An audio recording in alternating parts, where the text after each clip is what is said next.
the Rams are so bad right now, and I think the market's not quite caught up to how bad the Rams are, I'm staying away. RJ Bell, pregame.com. A lot of people very high on the Tampa Bay Bucks. Arizona does not want to start 0-2, of course, but last I saw, that's 6.5 points the Cards are given. I kind of, I'm crazy. I like Tampa Bay with 6.5 points. Ooh, I'm surprised at that answer because, I mean, here's the thing. Tampa Bay, and again, we talked about last week, was my best bet of the week, so I feel good about that. But they were getting 3 at Atlanta. All right, now they're getting only 3.5 points more at Arizona, a team. Frontenac Raider football is on the air.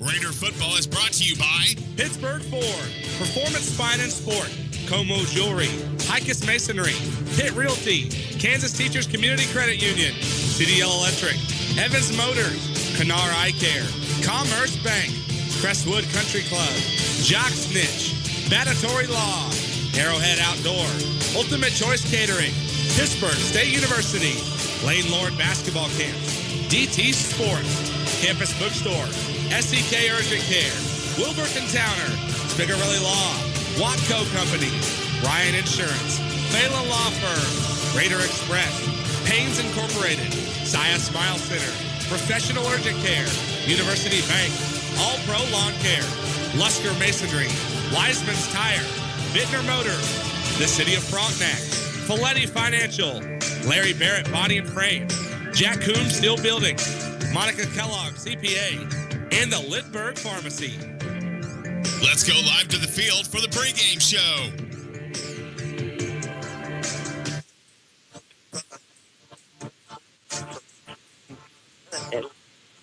Between the home Frontenac Raiders and the visiting Colgan Panthers on a rainy Friday, and hopefully, the field's holding up rather well considering all the rain, and hopefully we don't have the lightning that could cause delays, and we'll be able to get this one in.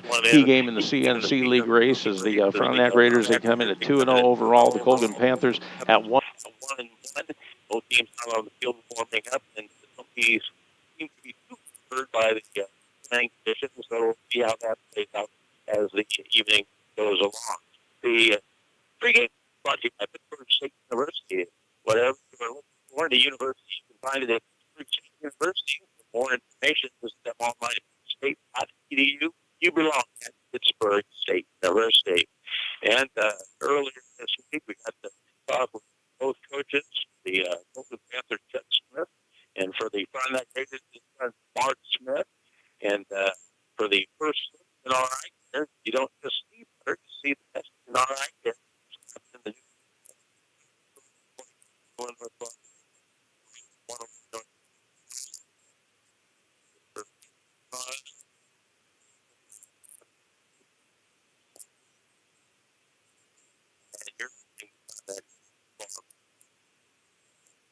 Right now, you can choose on how you want to save at Pittsburgh Ford. On America's #1 selling truck, the F-150. Choose 0% for 60 months or rebates as high as $5,050. Or choose 0% for 62 months or $1,000 in rebate on the 2016 Ford Edge. Finally, you can get $1,000 in rebates and 0% financing for 60 months on the 2016 Ford Escape or $2,450 in rebates. Some rebates may require financing through Ford Motor Credit. See dealer for details. Find them fast in names and numbers.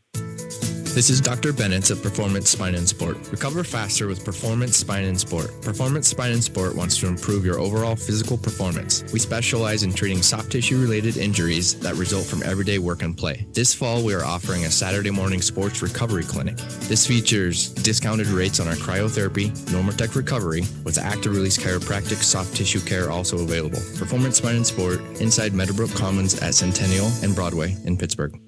Our free head exam. We're sort of famous for it. People think it's funny when we say, get your free head exam. And it does sound funny, but it's serious business because you can lose your diamond if you don't do it, if you don't get your free head exam. I'm Jill Como. Of course, the head I'm talking about is not the one attached to your neck. There are other professionals for that. I'm talking about the head of your ring, the part that holds your diamond. The head of your ring has prongs. It has welds that keep the head attached to your ring. Those parts wear out, get weak, and they break. But foolish you didn't get your free head exam at Como Jewelry, so you didn't realize that your head was falling apart. And one day, your diamond was gone, just like that. You can stop that from happening to you. Just come see us at Como Jewelry in Pittsburgh and Joplin. Say you want your free head exam. You'll laugh, we'll laugh, and we'll save your diamond from falling out. You will be really happy. Now, back to Raider football. You're listening to Coach's Corner on ESPN 100.7. I'm Mike Snow. It's time to talk some St. Mary's Colgan football with their head coach, Chuck Smith. And, Coach, let's go back to your Week 2 victory first over a Baxter team. And on this show a week ago, you told me they were big. And, Coach, you weren't joking. They were big. Despite getting down early, I thought your team really responded well, particularly on the offensive side. Overall, how do you feel like you played?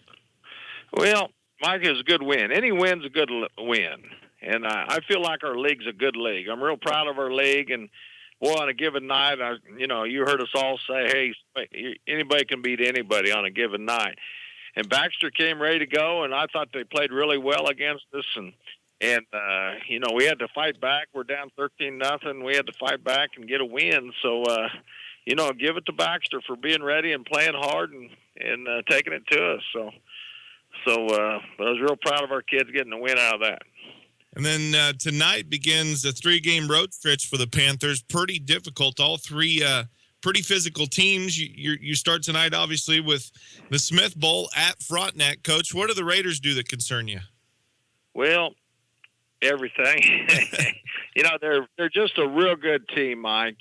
And Mark, he's a good coordinator, and boy, he'll throw everything at us. And they're just an outstanding football team, and I thought, boy, they've really played both their opponents well early. Two good opponents, Girard and Glean, and they beat them both soundly. So our kids have their work cut out for us, Mike, and I hope the weather's good to us where that doesn't play a factor. But like I said, we have a real tough ball game ahead of us, and our kids, we got to be ready to play, and we can't turn the ball over.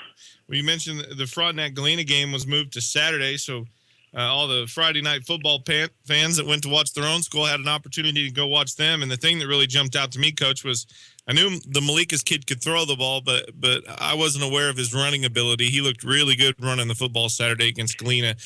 How big of a concern is that for you defensively? Well, I knew he was a good runner, Mike. So, like you say, he's a good thrower, and he's a state wrestler. So, my gosh, the kid, he does everything well. He throws well. He runs well. He's a good tackler. He's a good defensive player. He can run. He's just a solid player. So, again, I couldn't be any more thrilled with what Billy Dickey's doing for us. Billy's really doing well, but Malikas is a fine player, and like I say, he's gonna give us a lot of problems. We're talking to Colgan head coach Chuck Smith. And, Coach, truly, how hard and difficult is this for this week for wife and mom? I don't think very hard. I really don't. It's really a good thing for us, Mike. This is the 5th time we played, and all 5 times all the kids have been able to come home for the ball game. So what a plus for my family, for all the 7 kids to be at the ball game and supporting everybody. Everybody supports everybody, and I'm real proud of Mark, and I'm real glad of what he's doing, and so it's I don't want to say it's an easy week, Mike, but it's a good thing. It brings everybody together, and like I say, it's been a good thing. How's the injury report look heading into week 3, Coach? Well, Mike, we're injury-wise right now, we're okay. Thing is, we got to come out of these next 3 weeks healthy, because we got that district. We got to be healthy coming into that district, and like you said, in our next 3 ball games, we're going to play some physical people, and we can't get beat up. We can't go into district beat up. So we're okay right now, but boy, we want to be okay in 3 weeks as well. Coach, when your schedule first came out, I said the Colgan Panthers in Class 2A have a more difficult 4A Division II district in week 3, 4, and 5 than most of the 4A Division II schools. So it will be quite the test for you, no doubt.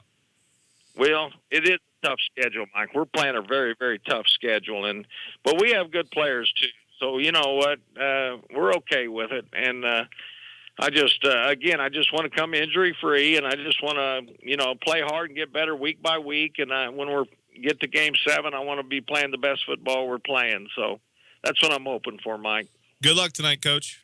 Mike, thank you, and thanks for calling. It's always good talking to you.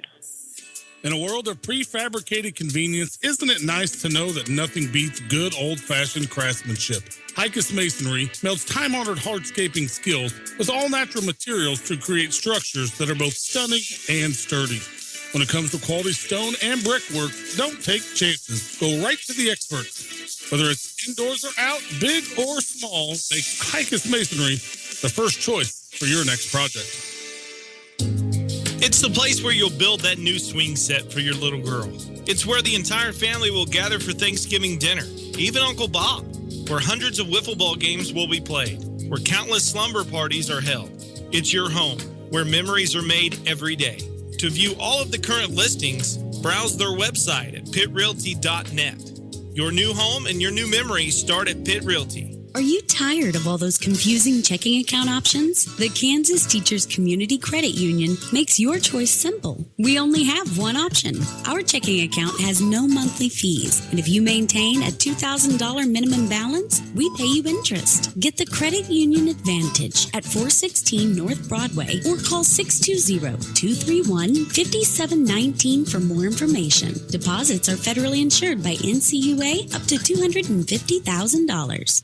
CDL offers a comprehensive, proactive maintenance program to keep your business electrical systems running efficiently. Without inspection and proper care, it could be just a matter of time before your operation is damaged and your customers are impacted. You can trust CDL Electric to solve your problems before they happen and supply the parts you need to keep your electrical system in excellent condition. Don't wait until you have to call an electrician. Call the professionals at CDL today. Find them fast at names and numbers. Now, back to Raider football. It's time for the Frontenac Raiders Coaches Corner. I'm Rob Strand, talking with Frontenac coach Mark Smith. The Raiders improved to 2-0 with a 35-14 win over Galena at home Saturday afternoon. That sounds a little strange, but the game pushed back from Friday night due to impending inclement weather. And I'll tell you, you've played enough football, coached enough football, you know that after you get kind of in that routine and you get that change, you didn't want the kids getting up at 1 on Saturday afternoon for a 3:00 contest, so you kind of kept them busy, didn't you? Yeah, it was good. We had a home volleyball tournament. I made them go watch that for an hour, then we watched a little film just to keep their mind on the game. And our kids were ready. They knew it was a big game. They kept their focus, and we got off to a tremendous start on Saturday against a very good team, and we kind of just rolled through that momentum and just controlled the game throughout. And all things considered, Saturday, beautiful weather. It didn't look like the field was much impacted by the heavy rain or got chopped up or anything. And then you got the win on top of it. So I guess a good day, all things considered. Yeah, Friday night it was just hard watching the other high school teams play, and we already postponed ours. But it was really hot Friday, and it turned out to be beautiful on Saturday. So couldn't ask for much more. Yeah, our field held up pretty good with all the rain we got. The kids came out. It was always fun to play on an afternoon. You kind of feel like in a college environment. So our kids responded to that and got off to a great start. Really played well and physical on defense, I thought. Really kind of set the tone for our offense. And we had some offensive guys make some big plays, and I think our offensive line played a lot better this week. And you mentioned the good start. The week before, Galena fell behind Colgan by a couple of scores. So I guess when you did get that early lead, you couldn't really be comfortable with it. No, definitely, because we went up 21-0, and they went right down and had a big passing play for a touchdown. So I was like, dang it, here they come again. So it was really important right before half we scored that touchdown and kept that momentum for halftime going into the second half. We got the ball out at halftime, which I was really hoping we get a good drive going. The human eye blinks about 17,000 times a day. But here's a real... At really Commerce Bank, we offer auto loans that fit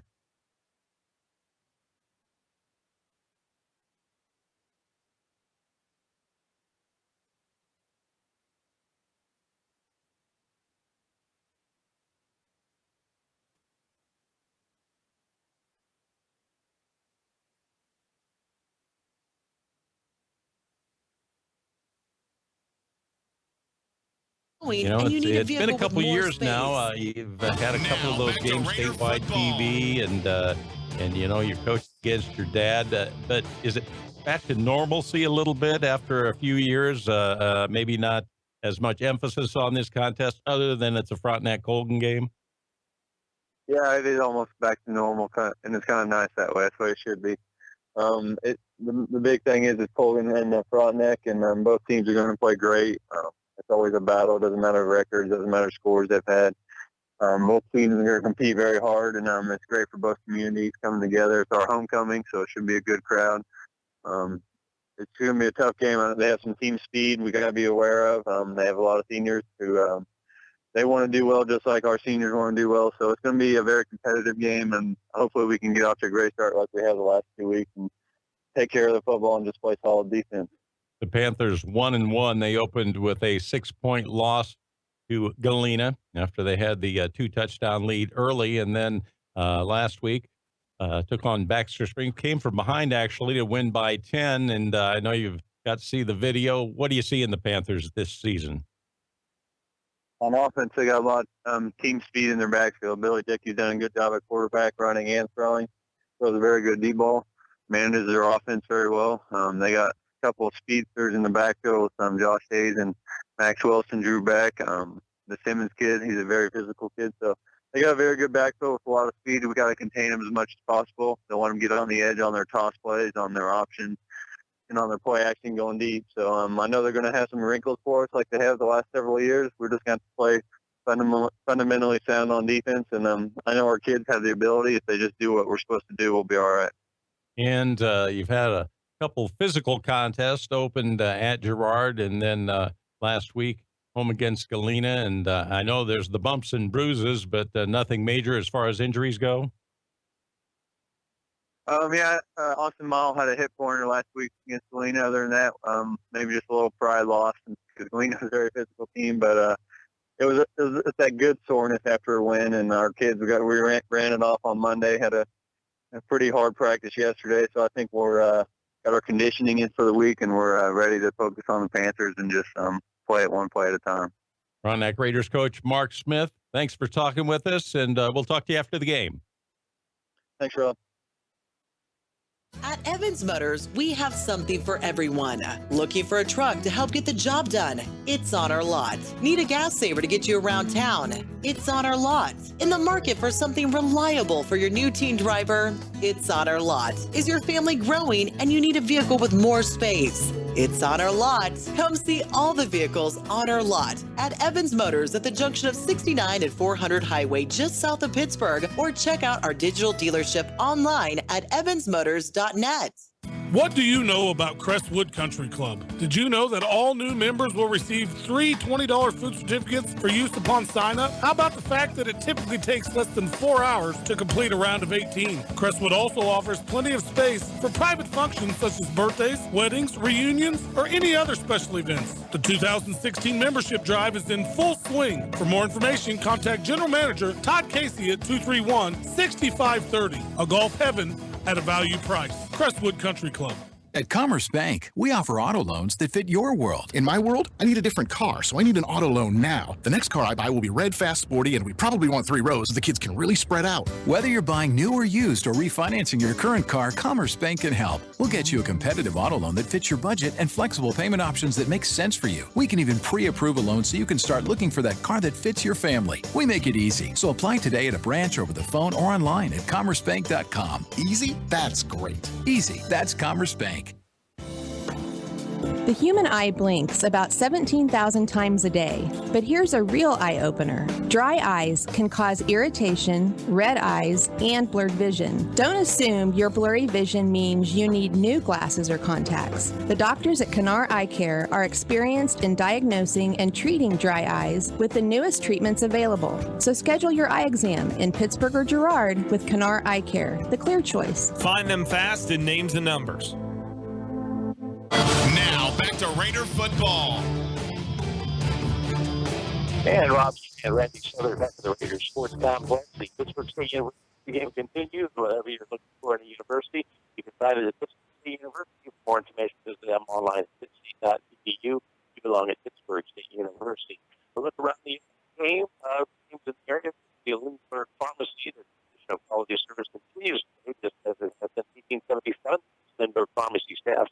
provide superior clinical services and convenience to our customers. First, we're going to high school in Pittsburgh. Pittsburgh playing home to West City. Listen to that on sister station 100.7 FM. We got our Packers playing host to Southeast and Baxter Springs, Colgan, Arena. Frontenac hosting Colgan. Here right here on Fox 1340. 96.1 FM. ESPN 1007.com.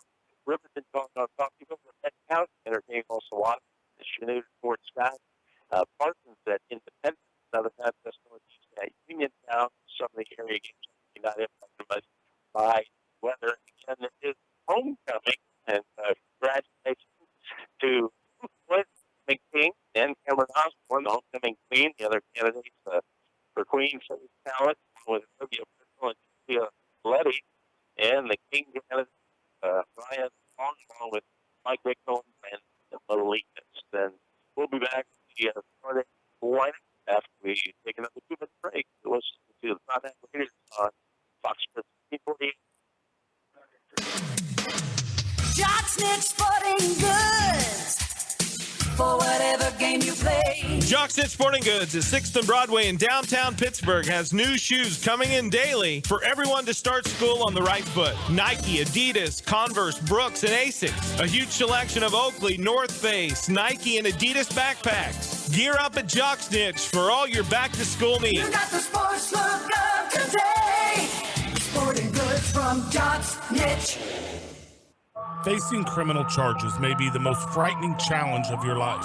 The loss of freedom, your job, your license, are prospects you don't want to take lightly. Don't face these challenges alone. Calling the law office of Edward J. Battatory is your first step to taking control of your situation.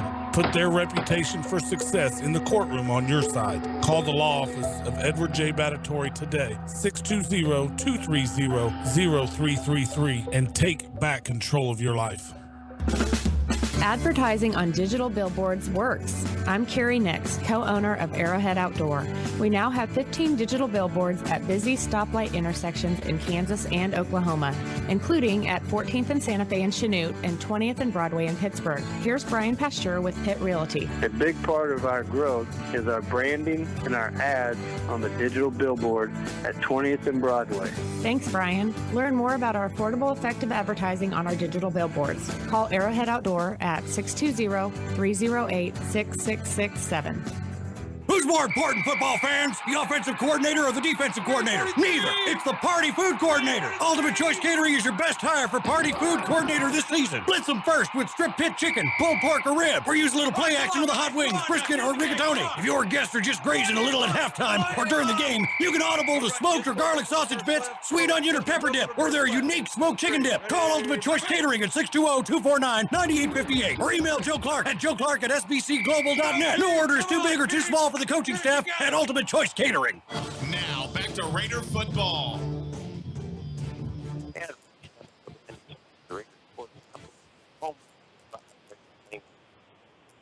But you think that only consider the power in the field. They will to this guy.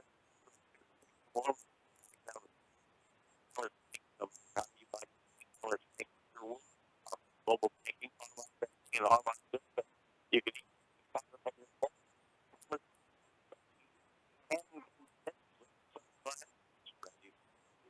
for the learning your super strength.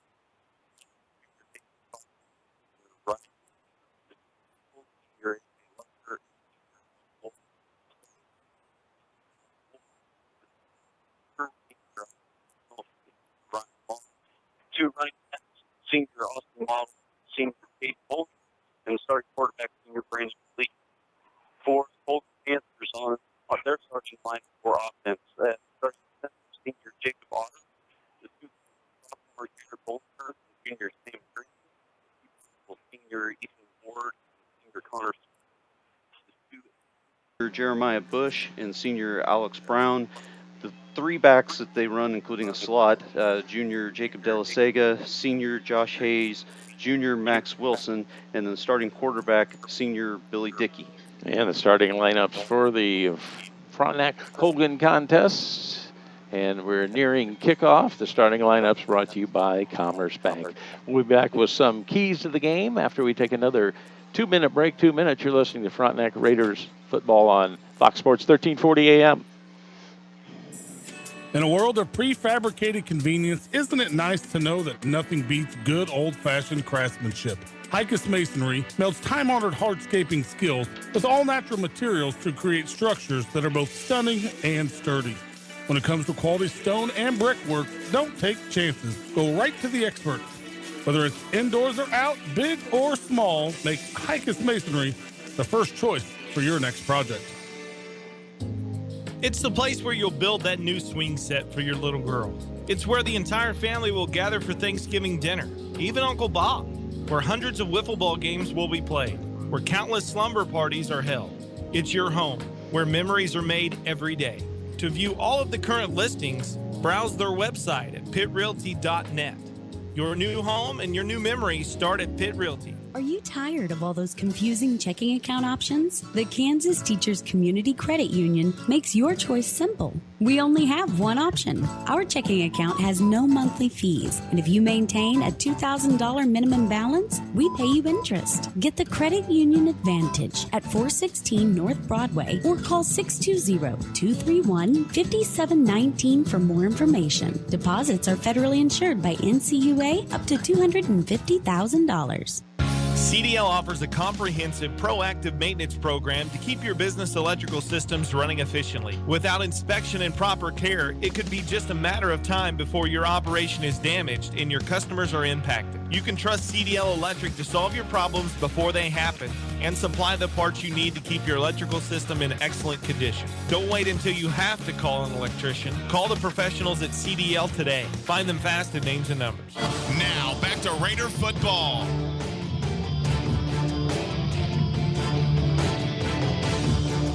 And Rob Strand back with Randy Southern at the Raider Sports Complex, the tail end of the national anthem as performed by the Frontenac Raiders Band on this rainy Friday night, and nearing kickoff of Frontenac and Colgan homecoming. And the keys to the game brought to you by Jocksnitch. Gear up for game day at Jocksnitch Sporting Goods in downtown Pittsburgh. Shop the largest selection of fan wear in the area. Jocksnitch Sporting Goods, the sports look of today. Well, Rob, we'll start with kind of the obvious on a wet field, rainy evening. Win the turnover battle in this game is going to be huge. And Frontenac's done a good job so far this year with ball security. Colgan has had issues at times. Last week against Baxter, when they turned the ball over in the first half, that's how Baxter got a lot of their points, was scoring off field position from those turnovers. In the second half of that game, Colgan never turned the ball over and really couldn't be stopped on offense. So the turnover battle, obviously, it will be a big key to tonight's game.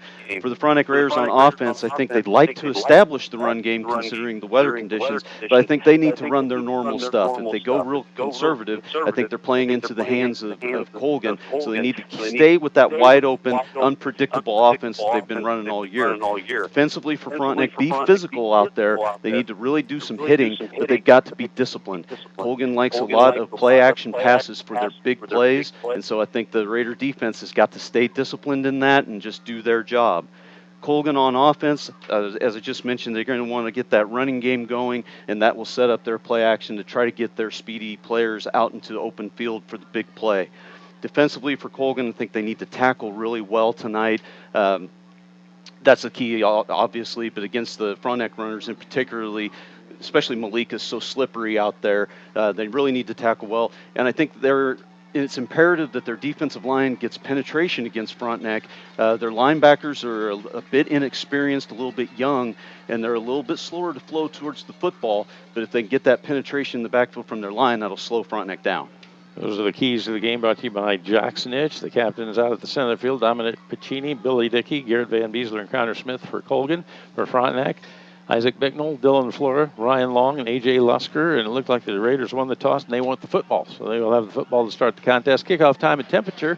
CDL is the area leader in residential, commercial, and industrial heating, cooling, and refrigeration. Call the professionals at CDL to make sure your home or office is the right temperature all the time. Kickoff time and temperature, straight up 7 o'clock, 70 degrees, and a light south wind and a light rain. And hopefully the field holds up to all the rain we've had here recently. The opening kick is brought to you by the Law Office of Edward J. Battatori. Protect your rights. You don't have to do it alone. Experience counts. Call the Law Office of Edward J. Battatori, 230-0333. And interesting, the Raiders think they won the toss. They're going to take the football and go up on offense, which normally situations like this, you may want to put them, play D first, but that's not the way they're going to play it. Yeah, I think Coach Smith wanted to get that ball and be able to jump on them early, see if they can get a drive going right away, especially while the field's in probably as good a shape as it's going to be all night long, will be right now. The more it gets played on, of course, it's going to get chewed up out there. So use as good a footing as it's going to be for that first drive, see if you can get on top early. And Luke Orender to kick for the Colgan Panthers. Back to receive the kick. Gabe Bollinger, flanked by Ishamira. And also back there, Model. Model was dinged up, a little hip pointer in that Galena contest, but came back healthy. And I guess the thing you got to watch right off the get-go is maybe the onside kick if they want to throw a wrench in the works. But here we go. The Raiders and the Panthers. And Orender approaches. Boy, a short end over end, going to have to come up and take it. And Long does. Takes it to center field, and he crosses the 39 out near the 40-yard line. So the Raiders will have good field position, start things off. 1st and 10. Football just shy of their own 40-yard line. And they did similar kickoffs against Baxter last week as well. So Frontenac should have been pretty well prepared for that. Long and what didn't look surprised at all. Caught the ball cleanly and got what he could. So 1st and 10, Frontenac. Raiders will start, they mark it right at the 40-yard line. And the Raiders 2-0, coming off of wins at Girard and at home against the Galena. And Brennan Malikas, quarterback under the center. Cooper Alloy, running backs in the eye. And there's the give, and that is the tailback, and that is Model. And he is stopped after a short game, only about a yard. I'll tell you, though, pretty well blocked at the point of attack by Frontenac. It was the corner that came up and did a good job filling the hole. Linebacker came afterwards, but that's it. And a hurry-up offense, 2nd and 9 Raiders from their own 41-yard line. Again, out of the eye to give the fullback floor, and he's got some room out across the 45, out near the 47-yard line. Pickup of 6. Yeah, inside trap, try to get that quick hitter. That was an effective play for Baxter last week when they tried a few traps on the inside. So the Raiders hurrying it up after that first play, and now they face a 3rd and about 3 for the Raiders from their own 47-yard line. Some of the umbrellas put up now, and rain, if it is, it's not that heavy right now, and hopefully it holds off, and especially the lightning. We don't need that. 3rd and 3, Raiders from their own 47. Malikas rolling right, and he's got some open field, and boy, he avoids the first tackler and gets the first down as he strolls out of bounds. And they're going to mark it about the, it looks about the, I'm trying to see, is it just across midfield? Well, so he barely made it. Yeah, Malikas on the naked bootleg had Flora coming out into the flat just in case, was able to outrun Josh Hayes to the corner. I thought it looked like Hayes might get him, and if he was going to get that close, then I thought Malikas would dump it, but he felt he could outrun him, got around the corner and picked it up. Raiders 1st and 10 from the Panthers 49-yard line. Bollinger is in there. Left of Malikas. Malikas gets a snap, takes it up the middle, crosses the 45, and dives down near the 44-yard line for a pickup of close to 5 on 1st down. Good choice by Malikas that time to cut that ball up the middle. Looked like for a second he might think about bouncing it, but saw a hole on the inside. It's hard to argue with 6 yards. 2nd and 4, Raiders from the Panthers' 44-yard line. A nice crowd here, considering big games in the area and the weather, but always when the Raiders and Panthers hook it up, you get a pretty respectable crowd. Out of the gun and gives it on the dive. That's Bollinger, and he is collared and brought down at the 41-yard line after a gain of 3. Pretty good play by Sam Green plugging up that hole in the Colgan defensive line. But they were that play was close. One little cut to the outside, and he might have had a hole, but Green did a good job stuffing up the hole he was trying to go through. 3rd and 2, Frontenac from the Colgan 41-yard line. 9:53, clock moving here, 1st quarter. Initial offensive possession of the game. Wide to the left goes Long, wide right Bicknell. Slot left is Model. Single setback Bollinger. Malikas going to follow him in the line, and he's got the 1st down near the 37-yard line. Yeah, and a good job left side of the line. Faked to the back, and the linebacker took the back, but that left nobody there for Malikas. Found a nice hole on that left side. Convert for yet another 1st down. Raiders 1st and 10 from the Panthers 36-yard line, and the sun coming out here is looking to the west. Looks like some clearing, and that Panther defense is going to be looking into that right sun as it sits to the west. Out of the I formation, bowling to the up back. The tailback, that is Model. Boy, and he got his face mask. Penalty flag goes down, and that's a break for the Raiders because Model designed to go up the middle. He tried to come outside, and he was given ground. Actually lost about 4 yards, but blatant grabbing of the face mask. Yeah, very obvious, and you're exactly right. When he bounced, he had nowhere to go. That's the case where you'd like to see him just follow that lead back. It's an ISO. Take that thing right up the gut, see what you can get.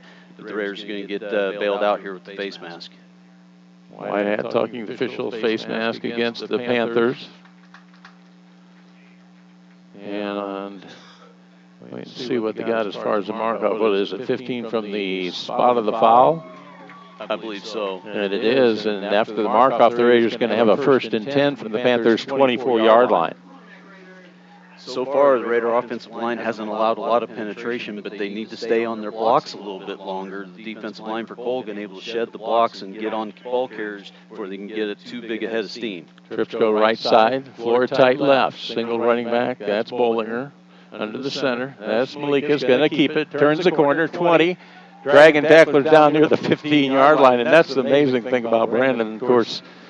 Strong kid. You mentioned the wrestling. He's got the quicks, and that didn't look like anything was going there. And he turns it into a 9-yard gain. Well, that's just it. You know kind of about the speed and the slipperiness, but that time he just dragged. I believe that was Drew Beck that came up in the corner spot to make the hit. He just dragged him for an extra 5 or 6 yards. You know, that wrestling strength coming through. 2nd and 1. Raiders from the Panthers' 15-yard line. Single setback Bollinger. Malikas in the eye, give Bollinger, busted up the middle, inside the 10, down with the 8-yard line. Well, inside trap again, and it pops open. They got the linebacker blocked too, so it's a really nice hole right up the middle for Bollinger. 8:49 left first quarter. Initial drive, the Raiders down to the Panthers' 8-yard line where they have a 1st and goal.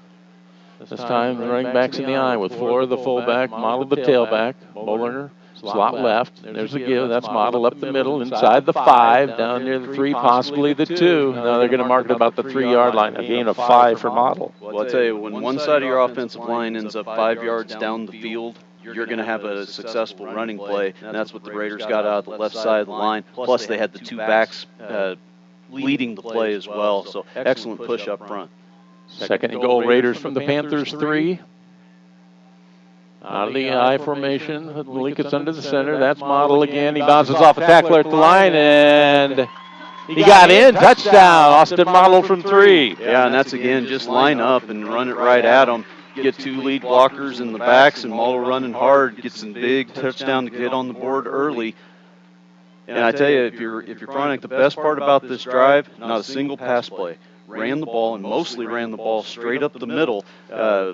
That's a good sign if the Raiders are able to continue that throughout this game. And Trey Harris to attempt the extra point out of Ryan Long's hold.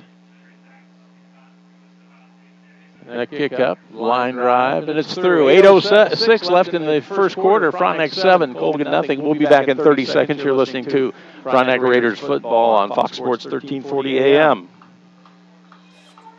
Hi, I'm Kendall Gammon. You may know me as a Kansas City Chief, but I'm also a proud graduate of Pittsburgh State University.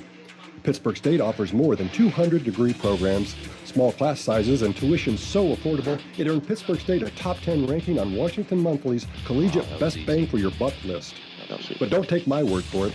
Visit Pittsburgh State and see why there's nothing like being a gorilla. Learn more at pittstate.edu/BA Gorilla. Now back to Raider football. Rob Strand back with Randy Southern. 8:06 left first quarter. Frontenac 7, Colgan nothing. An impressive drive to open the contest. Absolutely, and like I said before the break there, running the ball between the tackles, all but really a couple of plays, and the one successful third down conversion by Malikas. But other than that, just running right at Colgan. And Trey Harris tees it up at the 40, end over end kick, and drives Bush back and almost stepped on the goal line, picks it up, takes the left side, squats at the 15, and then he is nailed about the 17, maybe the 18-yard line. Boy, that was right on the goal line. close, but I think he was out. And the Raiders certainly take it as he didn't get quite to the 20. But excellent kick coverage again by Frontenac that they've had most of this year. So 1st and 10 for the Panthers, and they will start from their own 18-yard line. The quarterback is Billy Dickey. He is the senior. They'll have a number of running backs in there to help him. And lining up in the backfield with Dickey, that is Josh Hayes. He is back in the backfield. A quick pass, and it is batted up in the air, and who got a hand up? Was that Jake Wilbur got a hand up and knocked the pass down? Yep, absolutely. Good job. Those quick little passes, you know you're not going to get to the quarterback, so if you can time it right, jump up and get a hand on it, saves a good, it's that 5 and out that Colgan is really famous for, but not successful there as Wilbur read it very well. 2nd and 10, Panthers from their own 18-yard line after the incompletion on their first offensive play. Beck is lined up at the tailback slot behind Hayes and Dickey under the center. Motion right to left goes Della Sega on the right slot. Option left side coming up. That is Beck, and he is thrown out of bounds. Defended well as they strung it out and didn't have a chance to get any yardage out of that. Well, Jake Wilbur didn't make the tackle, but he made the play. He took on the lead blocker on the pitch, shed him, got a hit on the ball carrier, but made him bounce it even further backwards and to the outside, and then the safety came up to finish him off. But Wilbur really made the play. So that was actually a loss of about 3 on that play. As Drew Beck tried the left side. Now, let's see what Coach Chuck Smith comes up with on a 3rd and, actually about 3rd and 14 from the 14-yard line. If they're going to throw it, I think maybe screen pass or something like that, something safe. And rolling right, that is Dickey looking to throw. He's hemmed in, avoids the first tackler, still on his feet, but he is brought down about the 18-yard line, so had a long way to go and only got that loss on the previous play back. Well, it didn't let him get to all the way to the outside on the rollout, and when he had to cut it back in, good pursuit by the Raider defense, keeping short of the first down and force a punt. 7:27 left first quarter. Frontenac leads at 7-0. Colgan to punt, and dropping back to punt is Tyler Brines, and he stands back near the goal line. Back to receive the kick for the Raiders is Isaac Bicknell. And a penalty flag goes down. Boy, nice booming spiral. Bicknell falls for the fair catch, retreats, and takes it to the 48, and see what the call is here. If it's encroachment, that'd be a dead ball. That was a booming punt. Yeah, I'm not sure. They're going to talk to Frontenac. I think they may not have had enough men on the line of scrimmage. They don't make them punt it again, I think, because I'll tell you what, Tyler Bryan's got a foot in that one. And that was dandy. They'll force to retreat back to the 38 to make the catch. Now, if it hit ground, that's one of them kept rolling, but he did wise to catch it. A procedure of the call. Yeah, I think they may have been a little short with people out there, and the one that was short was the guy that wasn't on the line, so I think it is 6 men on the line. So a 5-yard mark off, and that'll put the Panthers back to the 12-yard line. Again, the punting situation with 7:04 left here in the first quarter. Frontenac leads at 7-0, and Tyler Bryan's now in his end zone to handle the punt. Gets a snap. This one's much shorter. You got to watch out, calling the fair catch once again, and Bicknell makes it at the 43-yard line, so picked up about 20 yards there on that, making him re-kick. Yeah, good decision by Bicknell, 1 for the fair catch, and then 2, go ahead and run up and catch it. It's a much shorter punt, but if that one drops, it could have taken a bigger roll, so a good job coming up, sure hands, making that catch, setting the Raiders up with excellent field position. In homecoming, Frontenac leads it over Colgan 7-0, 6:58 remaining. In the first quarter, the Raiders have a 1st and 10 from the Panthers' 43-yard line. Out of the gun, Malikas. With the football pitch, sweeping the right side, that is Bollinger. Penalty flags all over the place in the area where you may get the hold on that, trying to take care of an end or a linebacker. One flag for sure is a hold. We'll see what the flag on the far side is. Bollinger had a lot of room, ended up getting about 10 yards, but that may have been part of the reason right there. While we're waiting on the call, Rob, I got a few early scores. Fort Scott at halftime, they started their game early against Chanute. They have a lead 14-0. Columbus at Girard. Columbus scored first. Girard has answered. It's Columbus 8, Girard 6. And then Sarcoxy has scored an early touchdown in Southeast. They lead 7-0. So the mark-off, and the Raiders going to face a 1st and 20 now back at their own 47-yard line. So I guess if you have to get a penalty, the first play is the one to get on, but boy, that starts you back of the stakes on that 1st and 10 after you take the punt. Frontenac last week was able to get past and convert after a penalty on offense. We'll see if they can do it tonight. Wide left is Bicknell, wide to the right, goes long. And a quarterback draws. Malika's not much there as he's only able to pick up about a yard. Yeah, tried to spread Colgan out and then run the draw up the middle with the quarterback. Colgan blitzed, and the blitzer kind of missed. But that defensive line, again, not penetration so much, but getting off the blocks really well for Colgan, able to shut that run down. So the Raiders facing a 2nd and 19 from their own 48-yard line. Clock's moving here in quarter number 1. 6:05 remaining. Frontenac with 7-0 lead. Wide left is Bicknell, wide right, long. Out of the gun, Malika's blocking backs to both sides, looking quick out. That is complete, and that is Bicknell, and he is dragged down at the Panthers' 45-yard line by Brines. It's kind of good all-around football play right there. You get the nice route, perfect throw, and then Brines comes up, makes a nice tackle. Raiders will take it if they're going to give them that short one. You take it, and one of these times they'll probably break a tackle, and then you got a big play. Raiders face a 3rd and 12 from the Panthers' 45-yard line. 5.5 minutes left here in the first quarter. Frontenac a 7-0 lead. Wide to the right goes Mansour, joined out there by Model, along with Will, and a sack back at the 40-yard line, and that was Bryce Hutchins who was able to sack Malikas for the big loss. Well, I mentioned in the opening part that you might see Colgan blitz quite a bit. They even showed the blitz. Hutchins comes up close to the line. They blitz, and not a single person touched him. He ran in clean, got a hold of Malikas. So punting situation, Trey Harris back at his 25-yard line. Back to receive the kick of Wilson, along with Hayes. And good snap, Harris with it. Oh, he shanked it way short. And it backs up. It's at the 48-yard line. So the Panthers have a 1st and 10 from their own 48-yard line. With 4:39 left here in the first quarter. And Frontenac, the 7-0 lead, is a pair of rainbows to the east side of the Raiders Sports Complex. And boy, that's a big turnaround right there after the holding on the 1st and 10. Set the Raiders back, couldn't convert, and a short punt.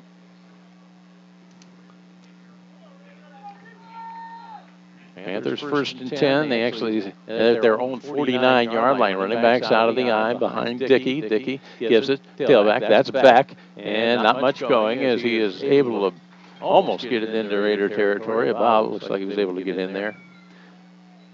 He has A.J. Lusker able to get off a block and get on the ball carrier. Kind of hog-tied him. I was kind of watching the far official, make sure he wasn't going to throw a flag. He didn't really grab the face mask, but he kind of tackled him around the head. 2nd, and let's call it 8 for the Panthers. Ball resting shy of the Raiders' 49-yard line. Coming out wide to the right is Bush. Running backs in the eye again with Hayes, the fullback, the tailback's back. Out wide to the left goes Alex Brown. There's a dive, and that is on the carry. That time was Josh Hayes, and he is tripped up. And they're going to give him close to the 46-yard line. Well, Frontenac ran trap several times, so Colgan, they can run it as well, and they saw it right there. Now, they've been running that more out of a single back set with Hayes more than they have out of the eye. This time from the I formation, trying to sneak that one by. 3rd and 6 Panthers from the Raiders' 47-yard line. Wide to the left goes Brown, joined out there by Hayes. Couple wide out right. Bryans along with Delasega, single setback.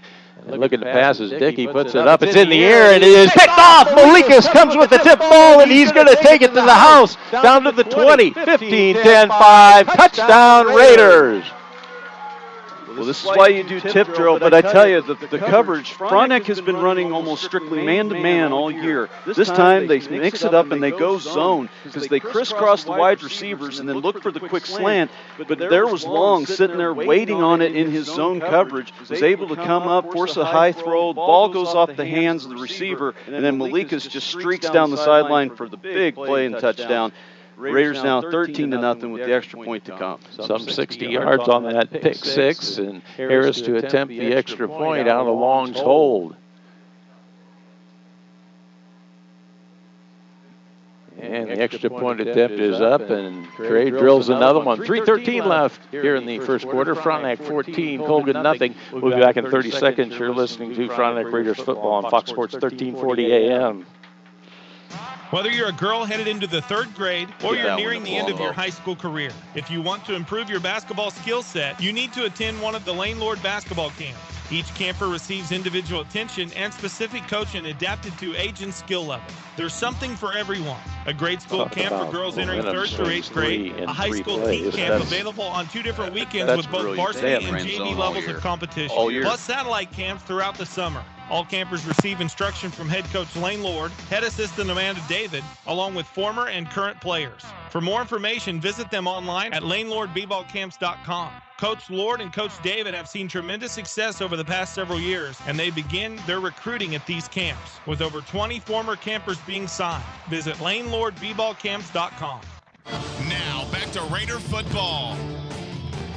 Rob Strand back with Randy Souther. 3:13 left here in the first quarter. Frontenac 14, Colgan nothing, and Trey Harris tees it up at the 40. This one a low line drive and takes a hop, a one hopper to Delasega. He goes to the far side and cuts it up the middle, tripped up and brought down to the 30-yard line, and that looked like Luke Loy on the coverage. So we said that there was about 3 plays with 3 momentum swings just in that last series there, and the Raiders get the pick 6 to stretch their lead to 2 touchdowns. And I'd give that a lot of credit to Coach Palumbo switching up the defense there, switching to zone. I guarantee they were expecting man-to-man coverage. You crisscross those receiver against man, it's probably wide open, but run a zone instead and forced a turnover. First and 10 for the Panthers from their own 30-yard line.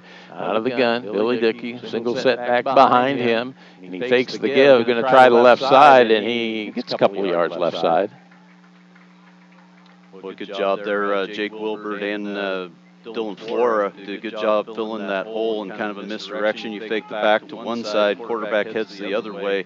Good read on it. Only thing you got to watch is with Wilbert and his outside contain responsibilities, make sure he takes a good angle, doesn't get sucked in. But good job there filling the hole. 2nd and 7, Panthers. The ball shy of their own 33-yard line. A couple of wideouts both sides. Dickey out of the gun. Now motion left to right goes Hayes. There's a give, jet sweep. And, oh, there's a block in the back. Oh, they didn't. Wow, coming up is Malikas, and they still battling for yardage. They thought he was going to blow the whistle, but did not. The ball's loose.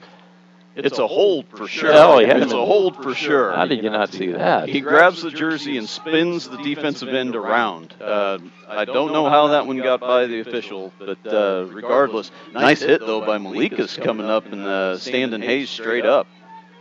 3rd, let's call it 4 for the Panthers from their own 37-yard line. Well, I thought that thing was going to screech to a halt because I thought it was pretty blatant. Then they had him held up and he was still battling. I thought, oh, you don't want to let go until you hear that whistle stop the play.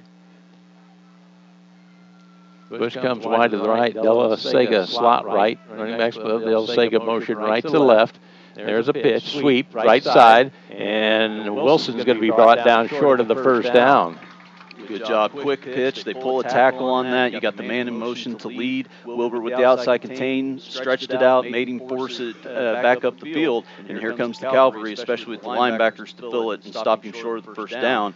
You would think they would punt being back in their own end, just now making the substitution for the punt team. I would say this, though, 14-0, you're out to almost your 40-yard line. If you're going to run a fake, it's not a bad time. Well, that you might want to try and draw them off, too. They're going to get a little antsy. They are in the punt formation. No, they're punting. Good snap. Ryan's back there, gets the snap. Nice punt. Nobody back to receive the kick for the Raiders.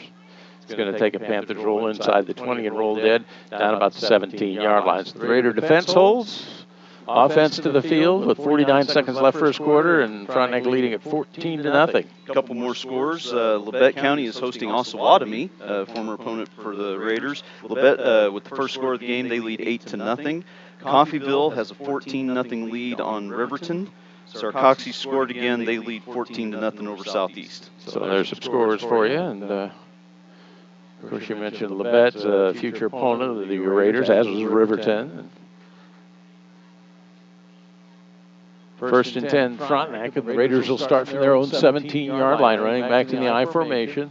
Slot right, that is Flora, motion right to left, give, pitch, sweep left side, model, cuts inside, still on his feet, and out across the 25, out near the 27-yard line. And Austin Model get a lot of carries here. Don't they worry about Austin occasionally gets to holding that ball out there like a loaf of bread, and, you know, but he's having a good season. Well, 2 games and a quarter in. Well, and that's what I was thinking. He was holding it just a little bit loose, but Bollinger again with a nice lead block. Model cut, you know, going to the outside, but cut off that block. It will get a great gain on first. Second and 1 for the Raiders. Their own 26, high snap. Malikas rolling right, puts it up, and it is too tall off the intended receiver's hand. That was Brock Ginnivan over in front of the Panthers bench, and pass falls incomplete. Yeah, that one just got away from Malikas a little bit, but I kind of like the call. You know, it's 2nd and 1, maybe a little less than a yard. Why not take a shot? See if you can get a big play when you know you got 3rd and 1 coming up. So the Raiders with a 3rd and 1 from their own 26-yard line. 11 seconds left first quarter. Frontenac the 14-0 lead. Running backs on the eye, now on the fullback slot for the Raiders. That is Zach Roseborough. And Model in the tailback. There's a give. That is Model outside, and he is hemmed in, thrown down, but I think he got the first down. I think the initial surge, he got it. Yeah, he got a couple yards on that here. He got the first down. Yeah, broke it to the outside, and then he kind of stutter stepped like he was going to fake out the guy. Boy, when you only need a yard, lower your head and go. And looking up, 6 seconds remaining, and they're winding the clock down. So that'll do it for the first quarter. Frontenac leads Colgan 14-0. We'll be back with the second quarter after we take this 30-second break. And you're listening to Frontenac Raiders football on Fox Sports 1340 AM.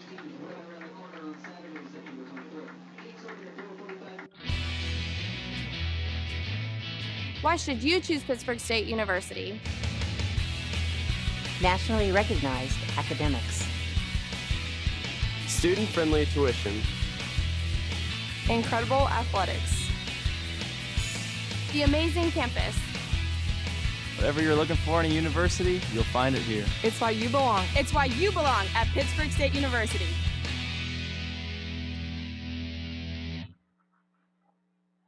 Rob Strand back with Randy Southard. We head into the second quarter. Frontenac leads Colgan 14-0 on homecoming. Congratulations, homecoming king Luke Loy and homecoming queen Cameron Osborne. They were crowned prior to kickoff for this battle. And first quarter, a good start for the Raiders once again. And important, too, a few chunks of turf up, but the field looks to be in fairly decent condition. Yeah, I've seen some turf fly up, but really haven't seen anybody slip or anything. So I walked around the field before the game started, and you know, it was soppy, but I felt the footing was actually pretty good. A lot of grass still out there this early in the season. And of course the Raiders will be on the road the next 3 weekends, so they'll have time to mend with the freshmen and JV, or excuse me, junior high and JV playing some. Yes. Webb City has scored on Pittsburgh. They lead 7-0. Big one over to Hutchfield. First and 10 Raiders from their own 28-yard line out of the gun. Jet sweep, Tristan Fay, right wing. They give a little crossbuck, and Bollinger cuts back, and boy, he turns nothing into something as he's able to get out near the 35. They gave that little jet sweep action, man in motion, and Bollinger did well to cut back and was able to pick up some 6 yards on that carry. Well, he turned a bad run into a good run, and by bad run is, I mean, he outran his pulling guard, who's going to kick out the end and give him the hole. He outran him, but then was able to cut up underneath it and pick up what he could. Raiders 2nd and 4, football shy of their own 34-yard line. Out of the gun, Malikas. Oh, he almost lost the snap. No, he finally pitches to Bollinger, and he gets a block, and he's got the they're going to call a block in the back, I think, and somehow 2 officials saw that. I think he had the block and just got the maintaining it, getting him in the back. That turned into a big run for Bollinger down to the 46. I'd have to look at replay on that one. Well, it appeared to me he had his hands right on his shoulder pad, on the front of the shoulder pad, and turned the man. Now, if that is a hold, then I want to know the last series when Colgan had the ball, how come that's not called by the same official on the same side of the field? You know, I just want some consistency out there. It was a high snap. Lucas came down dangerously through it. Bollinger was out in front of him, and he turned it into a nice game, but they called the hold. Coach, I see Coach Smith down there probably bending the Zebra's ear about now on that call. After the penalty, 2nd and 10 for the Raiders from their own 28-yard line. Trips to the left. Leaks out of the gun with Bollinger the blocking back. Quick hitch, left side. Now a penalty flag again before the snap procedure. The call against the Raiders. So Frontenac self-destruct in here. Fairly, maybe not set when they got out. Splitting out. Yeah, I think maybe one of the wideouts moved a little early to try to go get their block a little early. But boy, he was way over the ball's on the right hash, and he was lined up almost clear to the sideline. That ball was in the air so long. I don't think that was going to go anywhere. Just that ball in the air forever. Second.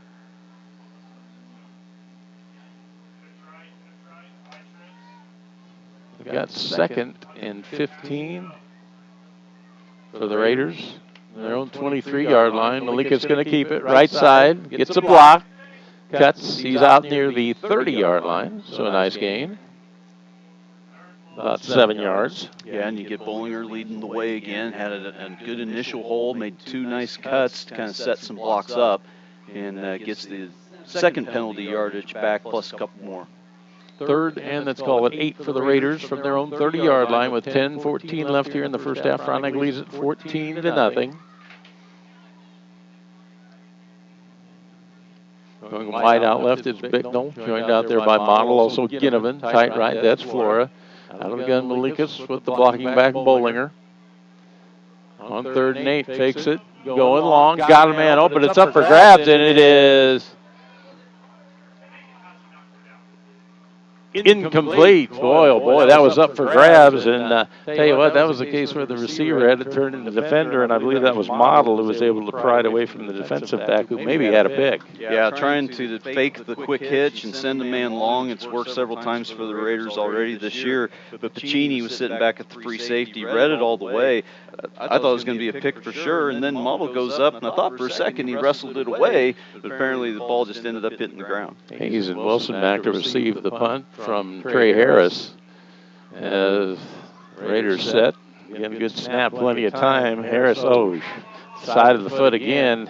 Does take a Raider roll into Panther territory and rolls dead at the 40-yard line. So 1st and 10, Colgan. Panthers start from their own 40 with 9:38 left in the first half, and Frontenac 14-0 lead. Well, the end result of that punt's not too bad, but I don't know if he's just rushing a little. I don't know.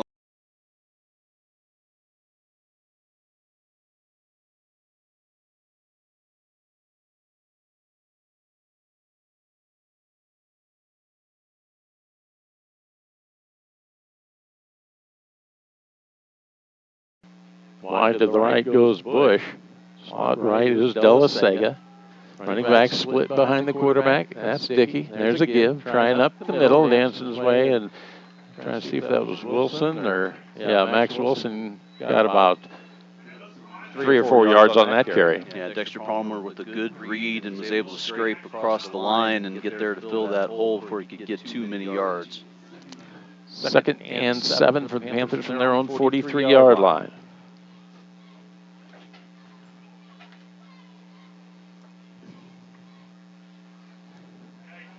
In the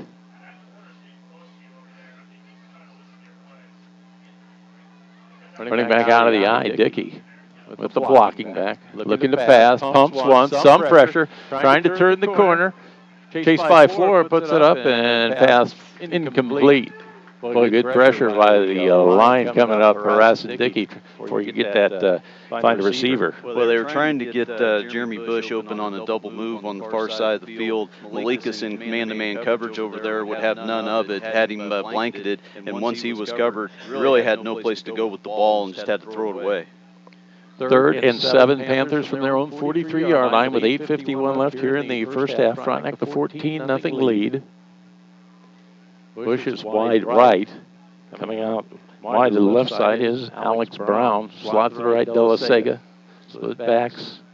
Dickey under center. Quick hitch. A slant batted down. I believe that was A.J. Lusker, I believe, knocked her down. Yeah, absolutely. Again, this time instead of the 5 and out, they tried the quick slant. Lusker realizes quick pass, can't get to the quarterback, get those hands up, knock it down, force another punt for Colgan.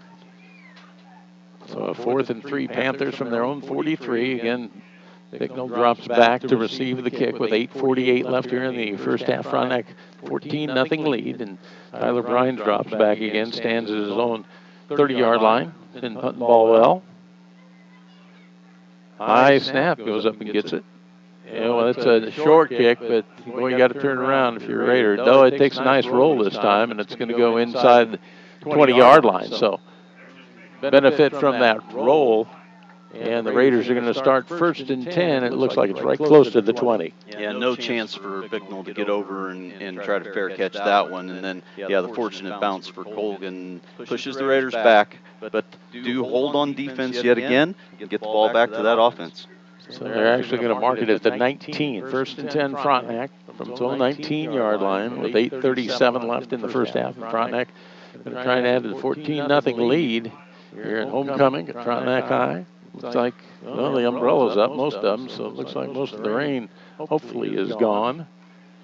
Out of the eye, Malikas gives it a trap, and boy, not much there. That's Bollinger, and he was lucky to get a yard.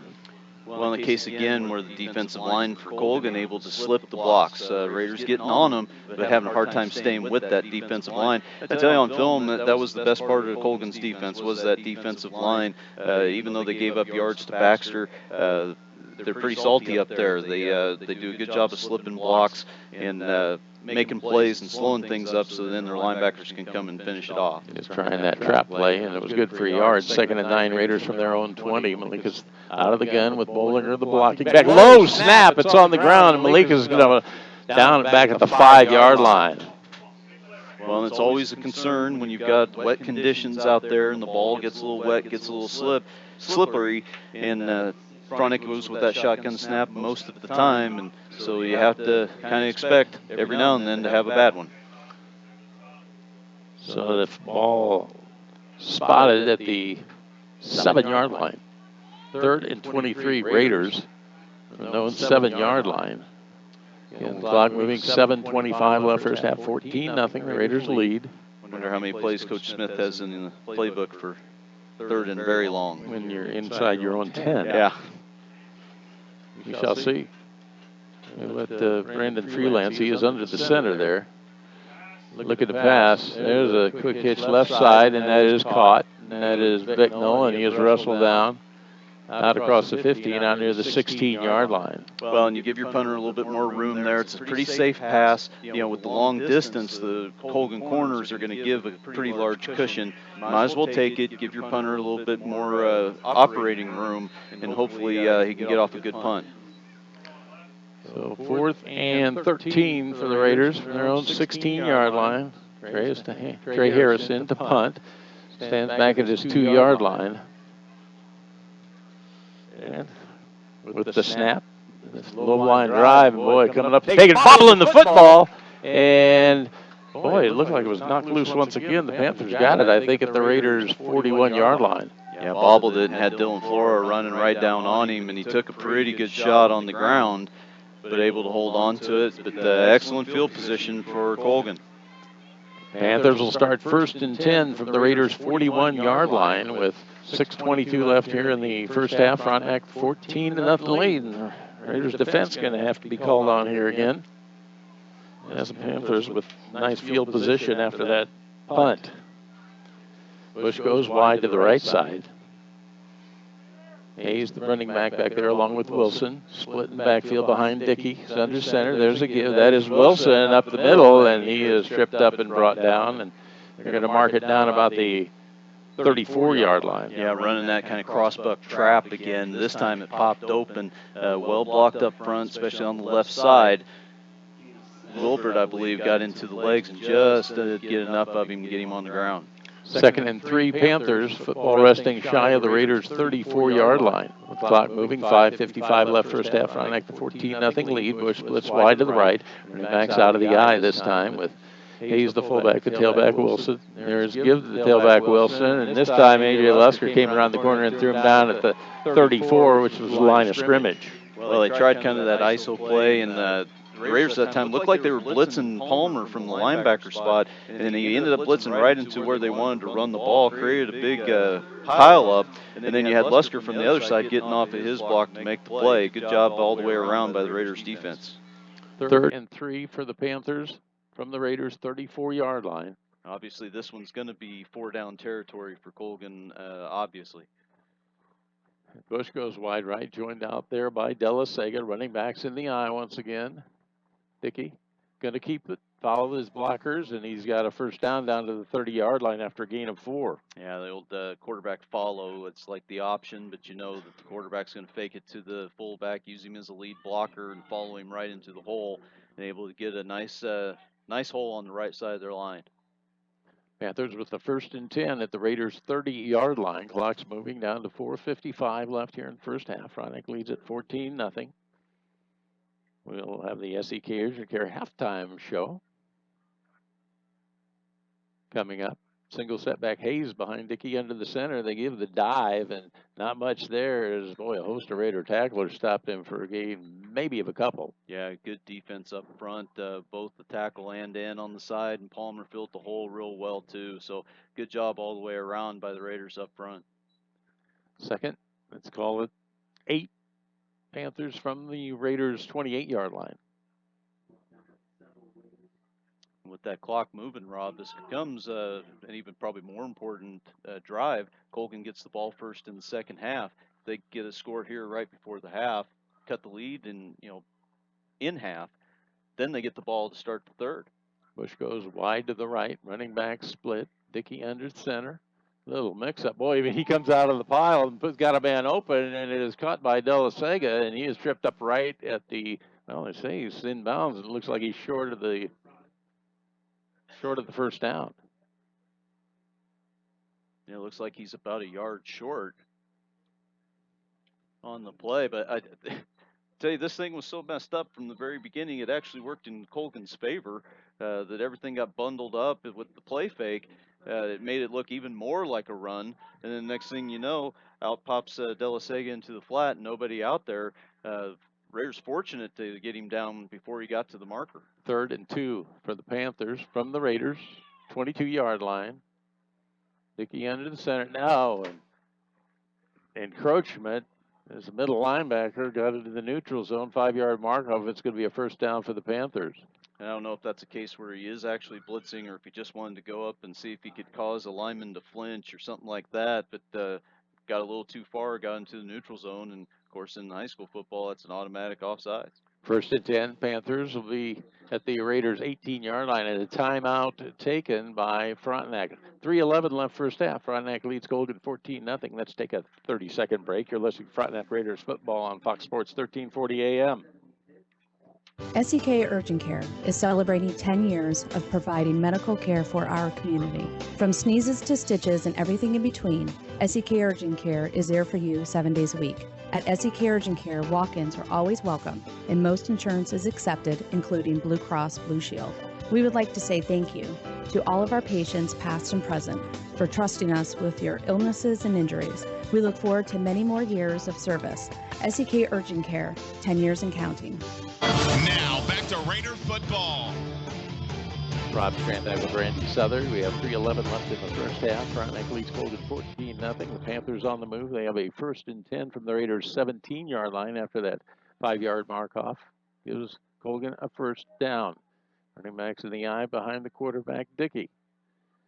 comes out, and they got a trap coming left side and busting up the middle. That is Delasega, and he is tripped up and brought down at the 5-yard line, maybe the 4, and he has a first down after a gain of 13. Well, and I talked about being disciplined in the pregame, and right there, the Raider linebacker's not disciplined at all. They both bought the fake to the fullback, going to the right side of the offense. They bring around the slot back in a kind of a reverse with the pulling lineman, and there's no linebackers to fill the hole at all. So first and goal for the Panthers from the Raiders' 5-yard line. Dickey under the center. There's a give to the tailback, and this time Wilson was stopped after a gain of a couple down maybe about the 3-yard line. And that time Flora read it much better, and running the ISO to the left, Flora fills the hole, stops it for little to no gain. Clock moving. We're down to 2.5 minutes left in the first half. Frontenac leads at 14-0. Colgan threatens with a second and goal from the Raiders' 3-yard line. And again, the Panthers will have a choice to start second half, which soon they would take the football. See some umbrellas popping up. Maybe getting a little rain now. Running backs out of the eye with Dickey under the center. There's a give to the tailback, Wilson, and he gets... No, he got the signal from the near official, so Max Wilson goes in from 3. Yeah, so again, that left side of their offensive line, they like running that way and get a good push up the middle. Lusker tried to come across the defensive front to get there, just couldn't quite get all the way. It was a long way to go for him, but a good push on that left side. So the extra point attempt coming out. Brian's the kicker.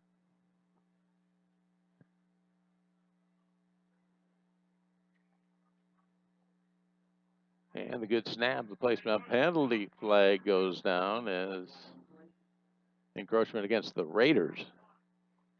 I remember yesteryear, whenever that happened, that Chuck Smith would always go for 2 if he got that 1.5 yards. But looks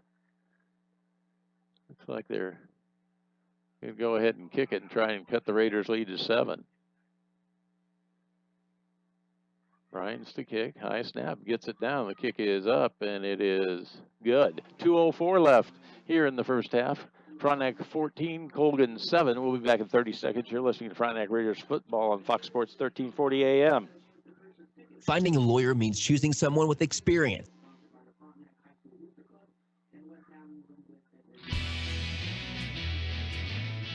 Why should you choose Pittsburg State University? Nationally recognized academics. Student-friendly tuition. Incredible athletics. The amazing campus. Whatever you're looking for in a university, you'll find it here. It's why you belong. It's why you belong at Pittsburg State University.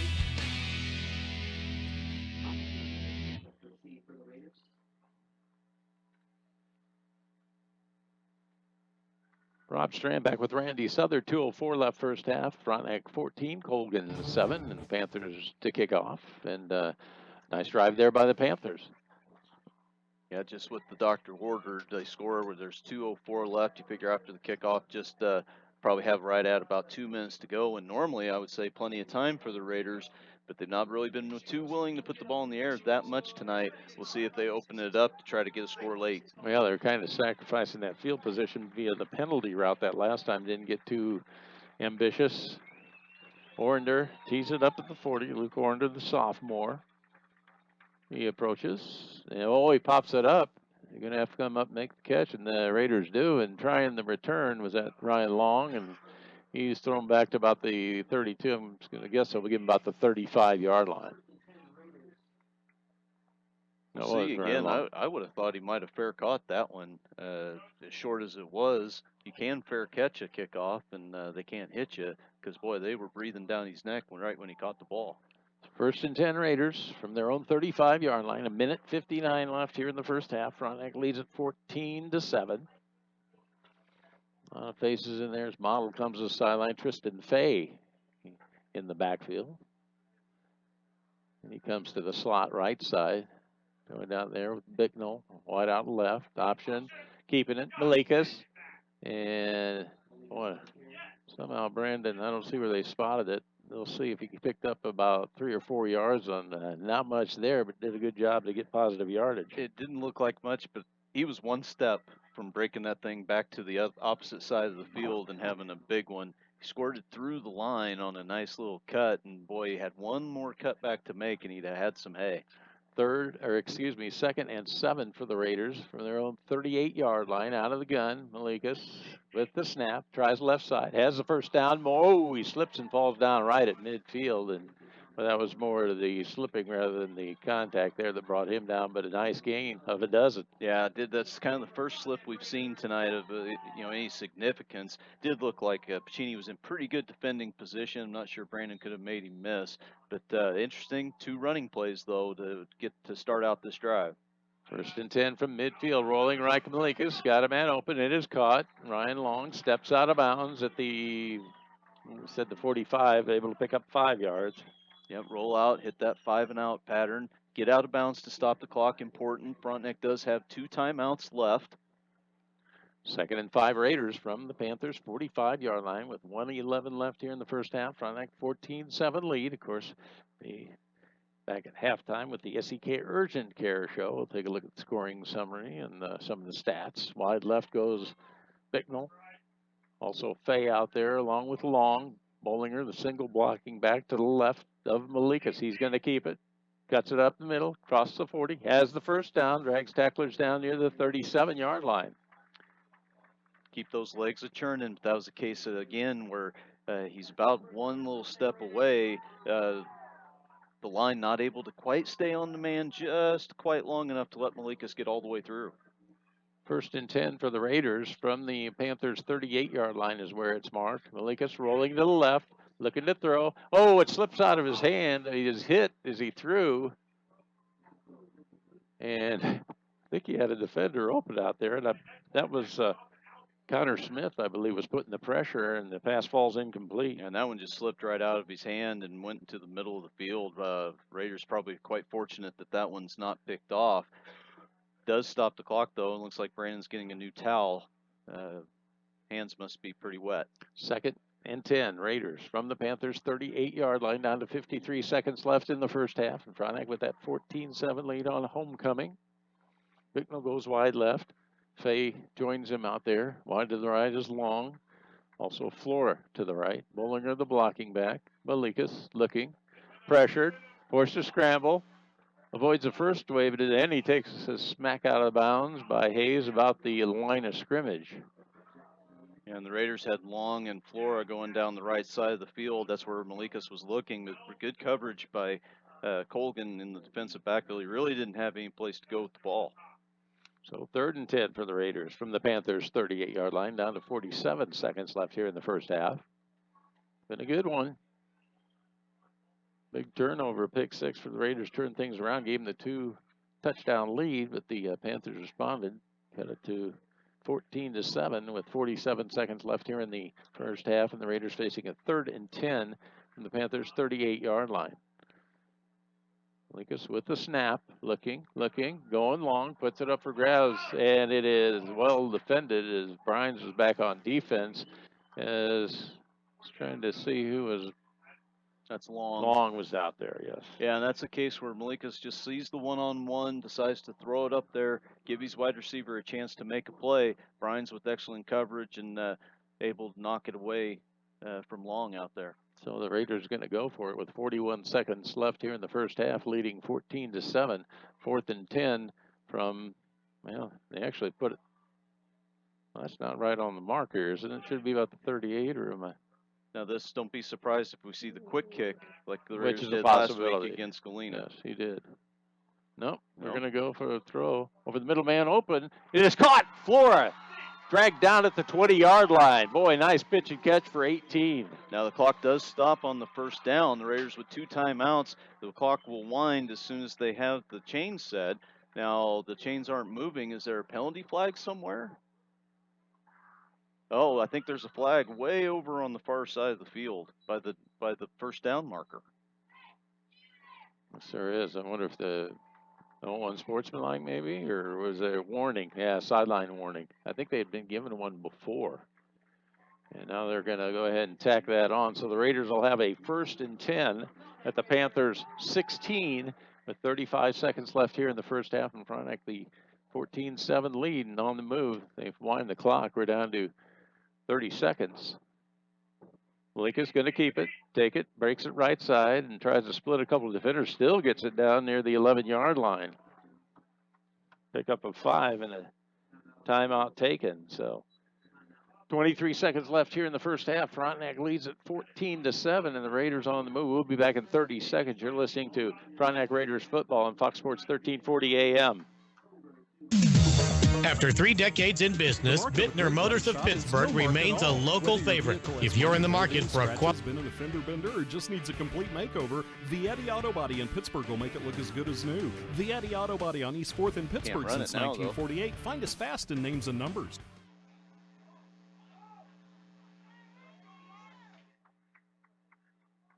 How many? Is that right? 2 timeouts? 1 now. Oh, okay. We just used 1. Okay.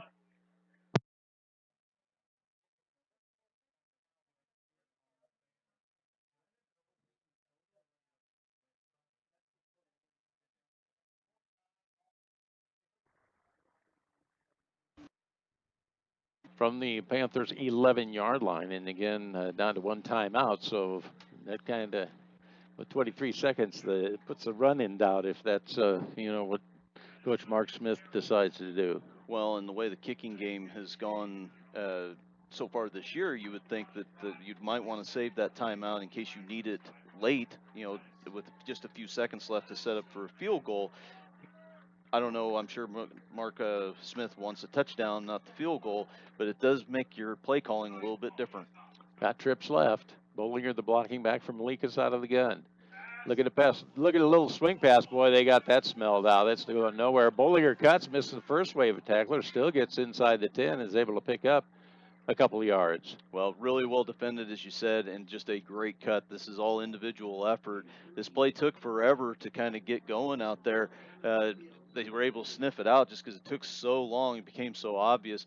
Good cut by Bollinger, got what he could, but it forces the Raiders to use their last time out. They face a 3rd and 3 to the Raiders from the Panthers' 9-yard line with 14 seconds left. Now, here's the option you two. Trey Harris has been kicking the ball well.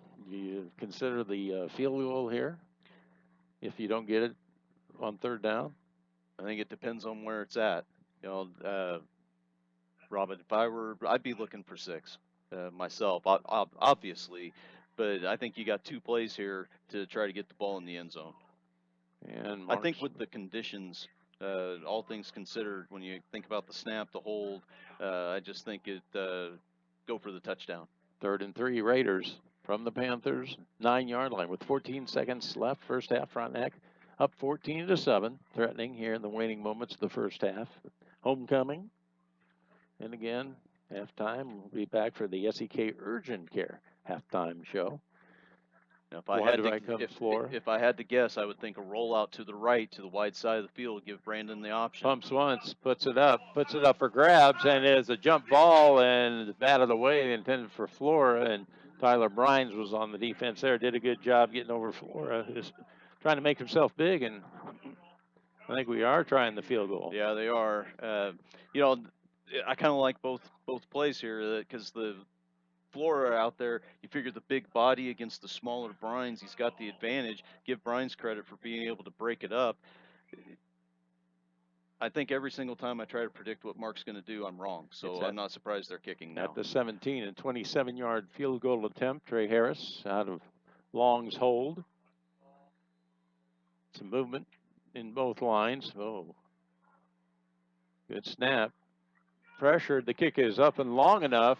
It is no good. He missed on the 27-yard field goal attempt. 5 seconds remain in the first half, and Frontenac with the 14-7 lead.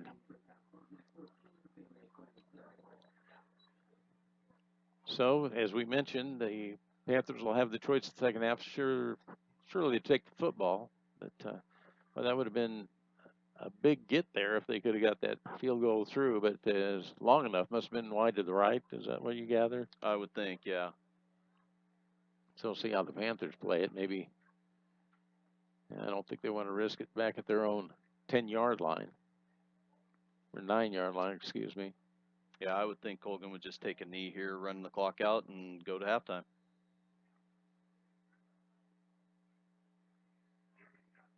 So 1st and 10 for the Panthers from there. Now they're going to mark it after the missed field goal attempt. Put it at the 20-yard line.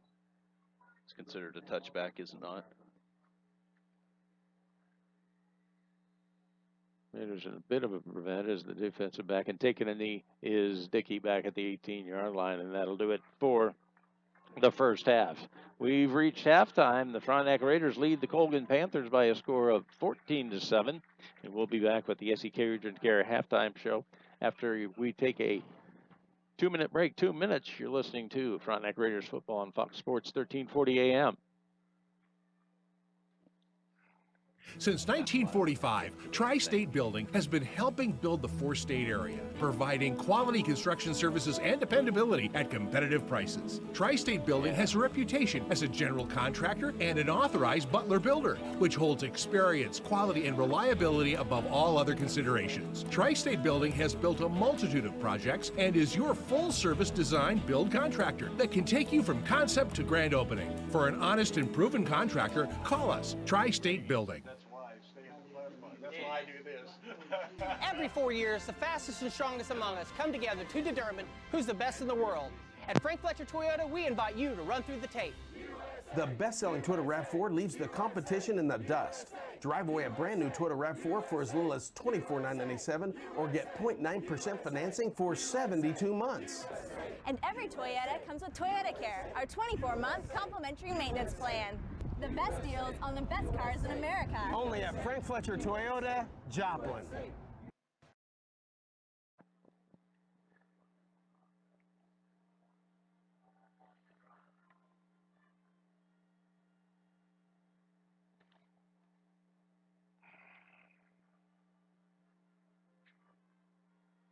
The law office of William L. Phelan at PhelanLawFirm.com. Raider Express, Frontenac's downtown convenience store, is open and ready to serve you. Check out the expanded seating area. Raider Express is the home of the student basket special, including your choice of a cheeseburger or chicken strips with fries and a drink for only $5.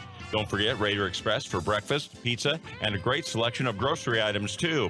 Stop in, and while you're filling up your tummy, don't forget to fill up your gas tank, too, with quality Conoco fuel. The Raider Express in downtown Frontenac. Go Raiders! Now, back to Raider football. Rob Strand, Randy Southern, back at the Frontenac Raiders Sports Complex. We're at halftime. The Frontenac Raiders lead the Colgan Panthers by a score of 14-7. The SEK Urgent Care halftime show, located on the corner of Centennial and Broadway. SEK Urgent Care is dedicated to providing excellent medical care in a rapid, caring, and courteous manner to walk-in patients 7 days a week, including evenings. The SEK Urgent Care halftime show, and been an interesting first half with the Raiders, the 14-7 lead. First half stats brought to you by Monica Kellogg CPA. Personal and small business tax preparation, along with a variety of other accounting practices, are available at Monica Kellogg CPA. Call today, 235-0920, to set your appointment. That's 235-0920 for Monica Kellogg CPA LLC. And the unofficial stats scoring summary at halftime. The Colgan Panthers, quarterback Billy Dickey, 4 carries for 9 yards. Max Wilson, 6 carries, 17 yards and a touchdown. Josh Hayes, 3 carries for 10 yards. Drew Beck, a couple of carries -1. And Jacob Delasega carried for 13 yards. Billy Dickey through the air 1 of 5, 7 yards. He was intercepted, and that was a pick 6.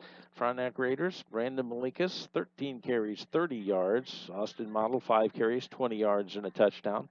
Caden Bollinger, 4 carries for 17 yards. Dylan Flora, carry for 6 yards, passing Brandon Malikas 5 of 10, 43 yards. The scoring summary goes like this. Austin Model scored with 8:06 left in the first quarter from 3 yards out. Trey Harris added the extra point. It was Frontenac 7, Colgan nothing. 8:06 left in the first quarter. Then with 3:13 remaining in quarter number 1, Brandon Malikas, a pick 6, went 60 yards with the interception. Trey Harris, again, good on the extra point. It was Frontenac 14, Colgan nothing with 3:13 left in the first quarter. That's the way the first quarter ended with the Raiders, the 14-point lead. Then with 2:04 remaining in the half, Max Wilson scored from 3 yards out. Tyler Bryan's good on the extra point. It was Frontenac 14, Colgan 7 with 2:04 left in the first half. That's where we are at halftime, 14-7. The Raiders lead it, missed a 27-yard field goal the next to last play of the first half, and the Raiders with that 7-point lead. The first half stats brought to you by Monica Kellogg CPA, and again, interesting first half. And we'll be back with some thoughts on what's going on at Frontenac High School, the other student athletes that are keeping busy this fall season. We'll have that more after a 2-minute break. You're listening to Frontenac Raiders football on Fox Sports 1340 AM. Paynes Incorporated in Frontenac is the driveline specialist. Paynes handles all driveline repairs for cars, trucks, four-wheel drive vehicles, and farm equipment. Paynes can also handle any general machine work and offers 24-hour wrecker service. Call Paynes anytime, 231-3170. Paynes Incorporated is located at the intersection of West McKay and Highway 69 Frontenac Junction. Paynes Incorporated in Frontenac is the driveline specialist. Proud supporter of Frontenac Athletics. Having a confident smile can change everything, and Invisalign makes that decision easy because you can have a stunning smile without most people even knowing you're going through treatment. Saya Smile Center is proud to be a premier provider of Invisalign.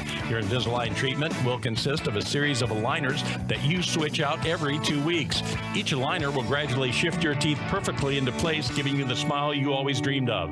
Call Saya Smile Center today for your no-cost consultation. Saya Smile Center, 4095 Parkview Drive in Frontenac, 620-231-7242. Remember when you only had 2 choices for medical care, a doctor's appointment or a crowded hospital emergency room? Professional Urgent Care offers prompt, personal medical care available when you need it, filling the need for local immediate medical care. And they accept almost all forms of insurance. It's medical clinic care the way it should be. Professional Urgent Care, serving Southeast Kansas and Southwest Missouri, is open every day of the year, 8 a.m. to 8 p.m. at Stone's Corner in Webb City. Call them at 206-0900. Whether you're securing a loan, purchasing property, or simply need a home improvement loan, University Bank can tailor any loan to fit your needs. All decisions are made locally by their loan officers, so you'll feel confident in knowing that University Bank is working for you. University Bank Branch GNB with locations in Pittsburgh, Galena, and Arma. Member FDIC and equal housing lender. Now back to Raider football. Rob Strand, Randy Southern back at the Raider Sports Complex. It's homecoming here at Frontenac, and the SEK Urgent Care halftime show continues. And congratulations to Luke Loy, the homecoming king, and Cameron Osborne, the homecoming queen for 2016. And boy, we got a lot of stuff going on. Of course, all the student athletes, the fall seasons have been active all week, and I know you got some of those results. Yeah, the girls volleyball this week had the week off after the tournament last weekend. They are 8-1 on the year. They play tomorrow. Pittsburgh High School is hosting a tournament, so the volleyball girls will get back in action. They did drop from 4th to 5th in the Kansas Volleyball Association ranking. Baxter, who was ranked just below them, beat Frontenac last week in that tournament, so they bumped up to 4th. Frontenac just down to 5th, so still a good ranking for the girls. Girls golf, they had 2 meets this week. On Monday, they were over at Parsons, and as a team, they got 2nd place. Maggie Moody got 1st place, and Katie Johnson 5th. Thursday, Galena hosted a golf tournament held in Joplin. I don't have the team result for that, but I know Maggie Moody was 1st. Samantha Mirando 3rd, and Katie Johnson 6th. With those 3 highest places, I would assume the team did very well. I believe that was a league meet, more just league teams. Cross country, they ran yesterday over at Parsons at Big Hill Lake. Again, no team results yet that I've been given, but the medalists for the girls, Jessica Peterson got 3rd, Hannah Stover 7th, and Maggie Murray 10th. And then for the boys, we had 2 medalists, Brandon Mosier 5th and Riley McDaniel 9th. So some of the results from the other student athletes at Frontenac that are busy this season. And again, go out and support all those student athletes as they work hard. And they're having a lot of success, and keep up the good work. Of course, we got things coming up. We got the Festa Italiana the 24th. You've got the quarterback clubs Got the Pancake Feed going to be coming up in the near future. We'll tell you about that, and also the Greater Raider Open Golf Tournament. So a lot of stuff going on. So do get involved, and we'll be back with some other. Do you have any scores you want to update us on? You had some earlier. Absolutely. Columbus 22, Girard 6. Galena up on Baxter 24-0. Coffeyville leading Riverton 30-0. Sarcoxy leading Southeast 42-0. Labette County has a lead on Osawatomie 34-12. At the half, Webb City 13, Pittsburgh nothing. I've got in the fourth quarter, Fort Scott 22, Chanute 0. And then I have Independence 14, Parsons 0. So those are some of the scores, and yes, West Elk is winning as our cameraman went to Howard West Elk. So he good shot for all you West Elk fans who are listening out there. They're excited about that. In any event, those are some of the scores we got going on, and we'll come back and take a look at some of the halftime adjustments that are going to be necessary after we take a 2-minute break. 2 minutes, you're listening to Frontenac Raiders football on Fox Sports 1340 AM. A beautiful lawn doesn't just happen by itself. Sometimes you need a little help. That's where All Pro Lawn Care comes in, providing year-round property maintenance for commercial and residential customers, licensed and insured. You can trust the experts at All Pro Lawn Care, from mowing, edging, to tree trimming, leaf and snow removal. All Pro Lawn Care provides the highest quality work at prices you can afford. Call me, Jared Brooks, today at 620-249-7767. That's 249-7767. Go Raiders. At Lindbergh Pharmacy, we care about your health. From a qualified and caring staff to services like our Time My Meds and MedPack programs, Lindbergh Pharmacy provides personalized service you can count on. Refill prescriptions online at lindberghpharmacy.com or on your smartphone with our free Lindbergh Pharmacy mobile app. You can also sign up for our text alert program, and we'll text or email you when your prescription is ready. Can't make it to us? We'll deliver your medications right to your door. Lindbergh Pharmacy, now 2 locations to serve you. Who's afraid of the big bad wolf when they know their house was bricked by Adam Lusker? Adam Lusker Masonry has brick by brick, block by block, and stone by stone became the go-to guy for masonry work. No job is too big or too small. Adam Lusker and his crew are not afraid of hard work. Or the big bad wolf, for that matter. Call Adam Lusker Masonry in Frontenac, 620-231-9899. Oh, and bring it on, big bad wolf. With the winter months fast approaching, now's the time to get your car or truck checked out at Wiseman's Discount Tire. Everyone knows that Wiseman's carries great Cooper tires, but Wiseman's can also check your vehicle's brakes, exhaust, as well as your struts, just in time for the winter months. And they'll be able to answer questions to find out what's best for your vehicle. Wiseman's has been family owned and operated for over 25 years. They have the reputation of honesty and quality you're looking for. That's Wiseman's Discount Tire on Highway 69 in Frontenac. See their ad fast at Names and Numbers. Now back to Raider football. Rob Strand, Randy Southern, back to the Raiders Sports Complex at halftime. Frontenac leads Colgan 14-7. The SEK Urgent Care halftime show continues, and second half adjustments brought to you by Bob's Grill, a proud food tradition. Bob's Grill has been serving the community breakfast and lunch since 1964. Order what you want, eat what you get. Bob's Grill, 1014 North Broadway in Pittsburgh, and Bob's Grill halftime adjustments. And pick the coaches' brains. What are they telling their teams at halftime? Well, I think both coaches are probably a little happy and a little upset, to be quite honest with you. If you're Frontenac on defense, you got to be pretty happy with your defense. Our buddy Trent Kling down there only has Colgan's for 56 total yards of offense in the first half. But I think what Coach Palumbo will key on is there were some breakdowns on that touchdown drive, some missed assignments.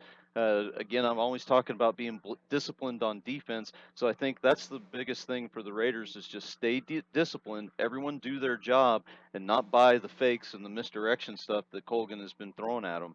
Offensively for Frontenac, I think up front, staying on their blocks a little bit longer, move your feet a little bit more.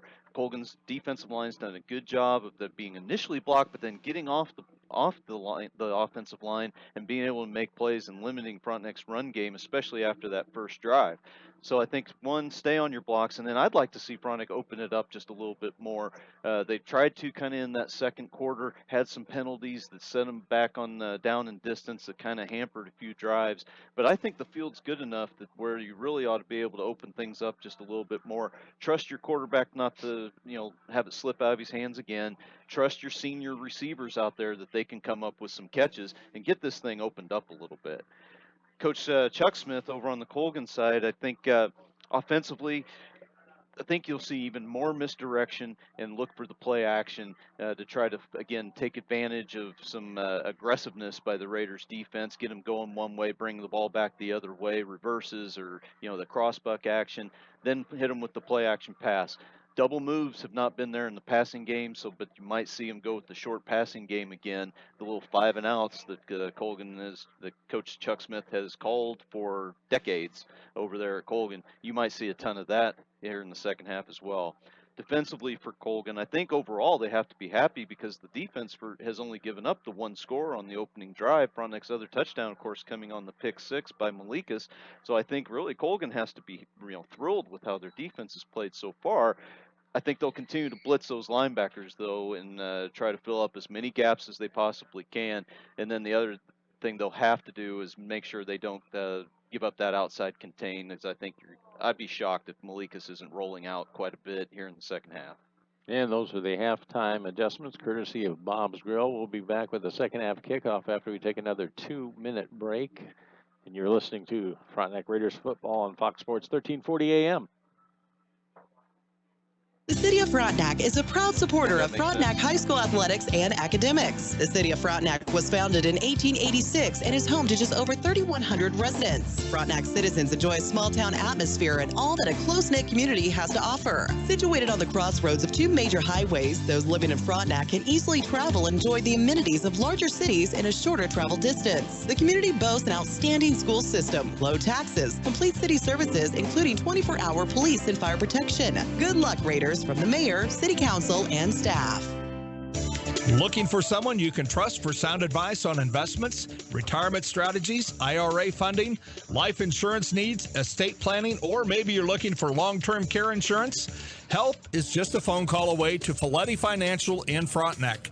Chris has the experience and ability to guide you through some of life's toughest decisions. Stop in at 222 East McKay in Frontenac or give Chris a call at 620-249-6840 to set an appointment. Accidents happen. That's why they're called accidents. And if you're involved in an accident, it becomes an instant worry, including can your car be repaired properly and in a timely manner. Enter Larry Barrett Body Frame and Towing, a company that exemplifies quality work done in a timely manner. Best of all, Larry Barrett Body Frame and Towing offers direct billing to most insurance companies. So, if you're in an accident, there's one name to remember: Larry Barrett Body Frame and Towing. Their name says it all. Ask about their 24-hour towing service, too. Call 232-9400. Find the fast in names and numbers. The gang at Jack Coombs Steel Buildings is a proud Frontenac Raiders supporter in the classroom and on the field. If you need a steel building, call Jack at 620-249-1029. That's 249-1029. Jack has been in the construction trade for over 4 decades, so he has the knowledge needed to construct your building right. Don't forget, for your steel building, call Jack Coombs Commercial and Steel Buildings at 620-249-1029. Go Raiders! Now, back to Raider football. Rob Strand back with Randy Southern. Ready to start the second half. The second half kickoff brought to you by Crestwood Country Club. Crestwood Country Club offers the area's best entertainment value. The weather is cooling off, making it the perfect time to hit the links. For membership information, contact General Manager and Club Pro Todd Casey. So appreciate Crestwood Country Club sponsoring the second half kickoff, and down to 66 degrees. Don't see any umbrellas up, so apparently the rain holding off, and glancing at the flag, just a light breeze, not much breeze. So all things considered, there were a few slips out there, and you see a little, churned up turf there, but all things considered, that amount of rain, the field in pretty good shape. Yeah, it's held up really well, and again, said earlier, I think the fact it's early in the year probably as much grass out there on that field right now as there's going to be the whole year, and that helps with the rain. Did want to mention I finally got a scoring update on one other area game. Uniontown has a 19-0 lead on Northeast. So those are some of the scores we have here at halftime, where Frontenac leads Colgan 14-7, and Frontenac to kick off, and the Colgan to receive. And back to receive the kick, Jacob Della Sega drops back there, and he is joined with Jeremiah Bush as they stand back near their 5-yard line. Crowd getting up on their feet as they're ready for the second half. Frontenac 14-7 lead, short end over end kick. Now Bush actually drifts back to about the 5, brings it near side, crosses the 20, and then he is drilled out across the 25-yard line down about the 26. Yeah, Zach Roseborough in coverage did a good job coming over and making a good solid tackle around the waist. Nice play. So 1st and 10. Panthers will start from their own 26-yard line, trailing 14-7. See what this Raider defense can do now. As said, the Panthers had their best drive there at the end of the second quarter to get within a score. Out of the gun, Dickey looking fake the hitch, and now Dickey's forced to keep, and he's thrown down at the 25, lost a yard. Looked like they were trying to set a hitch over to the right side and just gave up on it early. Yeah, and because they had more blockers out there and more players than Frontenac had defenders. I think that little pass was there, but even when he took off to run, he had a big hole to the left side, never looked at it, tried to go right, ended up losing a yard. 2nd 11 for the Panthers from their own 25-yard line. This time Dickey under the center. Couple running backs behind him. There's that crossbuck action, and boy, not much there. Don't know who ended up with it, but it wasn't much of a game. Wilson was stopped at the line of scrimmage. Yeah, tried to get that trap going that was successful in their touchdown drive. They were able to pop a couple of traps, tried it again there, and the Raiders would have none of it. 3rd and 11, Colgan. Football resting inside its own 25-yard line.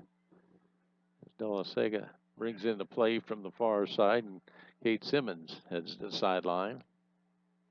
Frontenac the 14-7 lead with 10:45 left, third quarter. Opening possession here in the third quarter. Running backs line up in the eye behind Dickey. And he's going to pass, looking right side. There's the go, and he puts it up for grabs, and it is batted and intercepted. What a play by Brandon Malikas, and coming up with it was Isaac Bicknell. Well, they tried the double move on Malikas out there. They've tried it several times tonight, and it hasn't worked yet. And the quarterback just throws it up in the air, trying to give Bush a chance to make a play. Malikas is waiting on it, goes up, tips it. Here comes Bicknell from the free safety spot over to, he's probably looking to make a hit. The ball pops right into his arms. 1st and 10 Raiders. As good as Malikas is as a quarterback, his play at corner this year has been absolutely phenomenal. You just can't burn him over there. 1st and 10 for the Raiders from the Panthers' 48-yard line after the second interception. Running backs in the eye behind Malikas, who's under the center. They give it to the tailback. That is Model. Boy, just spins out near the 46-yard line, maybe a yard. And that was, I think that was Wilson coming up. They've moved him down to a linebacker, almost like a 4-3 look out there, and he did a good job filling that hole. 2nd and 9 for the Raiders. Football resting shy of the Panthers' 46-yard line. Yeah, nice crowd on both sides and along the chain link fence in the end zone. Also the other chain link on the visitor side. They got a lot of folks. 2nd and 9. Raiders. Malikas going to keep it. Left side's got some room. Tries to get to the edge. He does. Avoids a couple tacklers. Drags tacklers inside the 35 down near the 33-yard line. A penalty flag is down, and I believe in the area you're going to get the hold. Yeah, I think this is a hold on the outside because I tell you, the line and backs, the tight ends, they really did a nice job blocking that up front, and then they get the hold on the outside. Now they're going to mark it from the spot, which is about 5 or 6 yards down the field, but still it takes away a first down and really kind of puts a wrench into the monkey works here for this drive. So after the mark-off, the Raiders will face a 2nd and 14 now from their own 48-yard line. 9:45 left here in the third quarter. Frontenac leads to 14-7. Penalties have impacted the Raiders here, which they didn't the first couple of contests against Girard and Galena. Ginnivan goes wide left. Coming wide right is Bicknell. Blocking backs flank Malikas in the gun. Looking. There's got a man open. Oh, they had the pitch and hitch, and Brock Ginnivan failed to make the catch, and it would have looked like it was pretty open over there. Yeah, there would have been just one man to beat, and Ginnivan tried to make the catch and then got a little ahead of himself, tried to pitch it.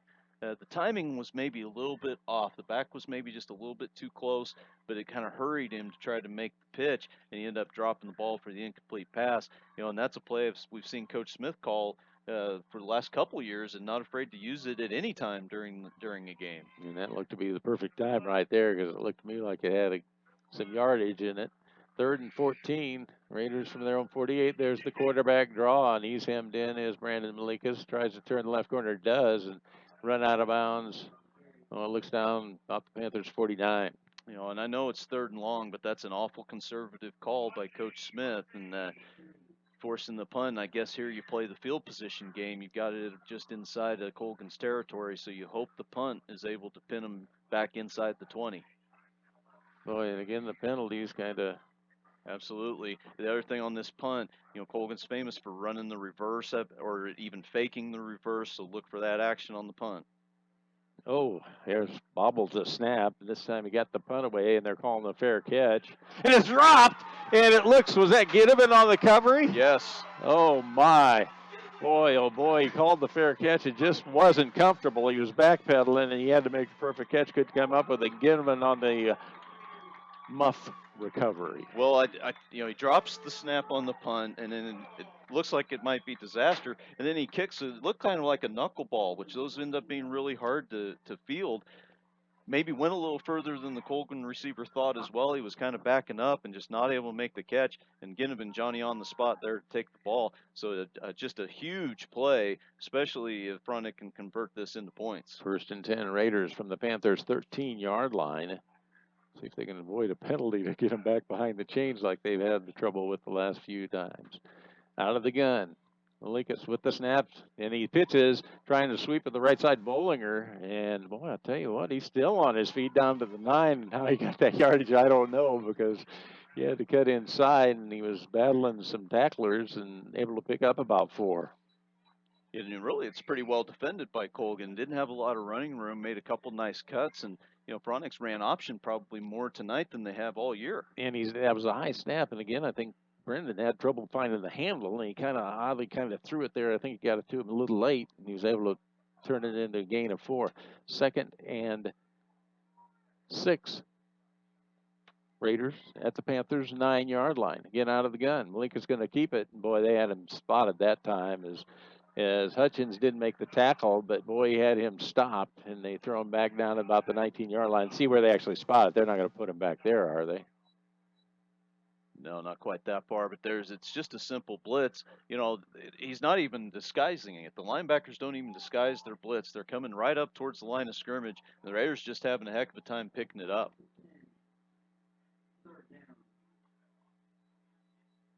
That was a loss of about 10 yards, they said, or actually looked like about 8 to me. But in any event, yeah, the Raiders facing a 3rd and 14 from the Panthers' 17. Malikas to throw, pressured, forced to scramble, and boy, he pumps, got a man open, and it is caught. Oh, they're saying he's out of bounds. Who was that? Was that Ryan Long came up with it? Yeah, Long made the catch and tried to do a tiptoe right on the sideline, opposite side of the field for us, so we can't really tell. I will say the official was right there looking straight at the feet, so you would have to give him benefit of the doubt. He wasn't able to keep it in, but boy, a heck of a catch, throw and catch out there. Good try. Now a 36-yard field goal attempt by Trey Harris. Low snap. Oh, they're forced to scramble. Long, rolling right, looking, fakes it on. You better get rid of it. And no, he's out of bounds about the 11-yard line, so the ball goes over. I don't know if that was by design or not, but I think he bobbled the snap a little bit, and then the old fire drill, you take off running. It looked like he might have had a receiver late coming across kind of from the backside, chose to tuck it under and do the best he could. One thing about it, though, you're giving Colgan the ball on their own 10, so it's not the end of the world by any means. So 1st and 10 Panthers from their own. They actually put it at the 11-yard line with 7:20 left here in the third quarter, and Frontenac 14-7 lead. Give Colgan's defense a lot of credit. You get the muff punt, you're backed up. Frontenac with a lot of momentum from the turnover, and they shut the door on the Raiders.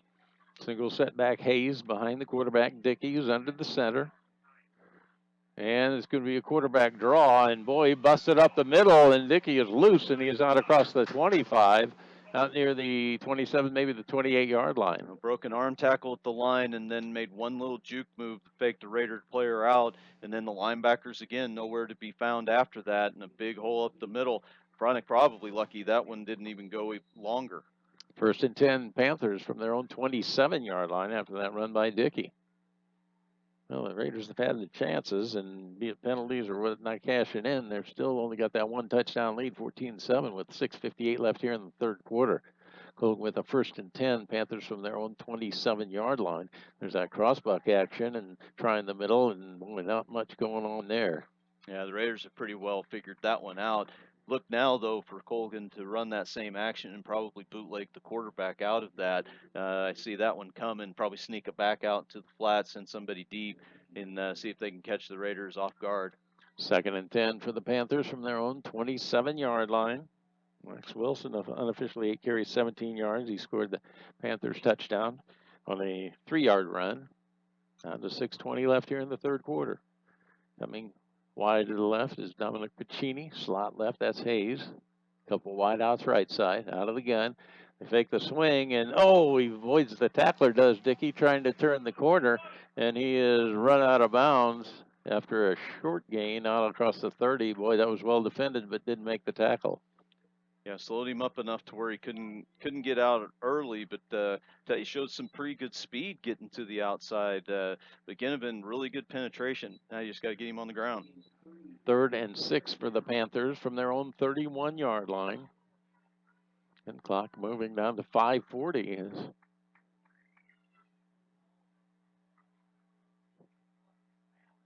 Dickey will get under the center with a single setback behind him. They also have the wing right. And there is that give. The ball is loose. And it looked to me like De La Sega able to get on it. Wilbert and Strand were there trying to get in there, but good job by De La Sega to save the possession. Yeah, and that's that little slot reverse they ran in the first half on their touchdown drive that was so effective. This one, they fumble on the exchange, but I don't think that one was there. I think even if he gets it clean, Raiders were pretty well prepared and had it defended. But good standby with the Raiders. We'll see what happens with the punt and what kind of field position they can get out of it. Bicknell back to receive the punt. And again, Bryans drops back. This time he stands near his own 15-yard line. Nice snap once again. Bryans comes down with a little better punt coming near side, end over end, and taking a roll for the Panthers. But the Raiders going to have pretty good field position. They're going to start 1st and 10 from their own 32-yard line. 4:36 left third quarter. Frontenac leads at 14-7. Well, and I'm sure Coach Smith addressed it, and I should have put this in my halftime adjustments, is the penalties on offense against the Raiders have just killed them in this ball game. They've been able to move the football, but then they get a penalty and it comes back. And this week they've not been able to overcome those offensive penalties. And they've been big calls, yeah, big plays. Yeah, I mean, and holds. 10-yard penalties, not 5-yarders, but 10-yarders. Raiders 1st and 10 from their own 32-yard line. Malikas under the center with the running backs out of the I formation. Malikas going to keep it.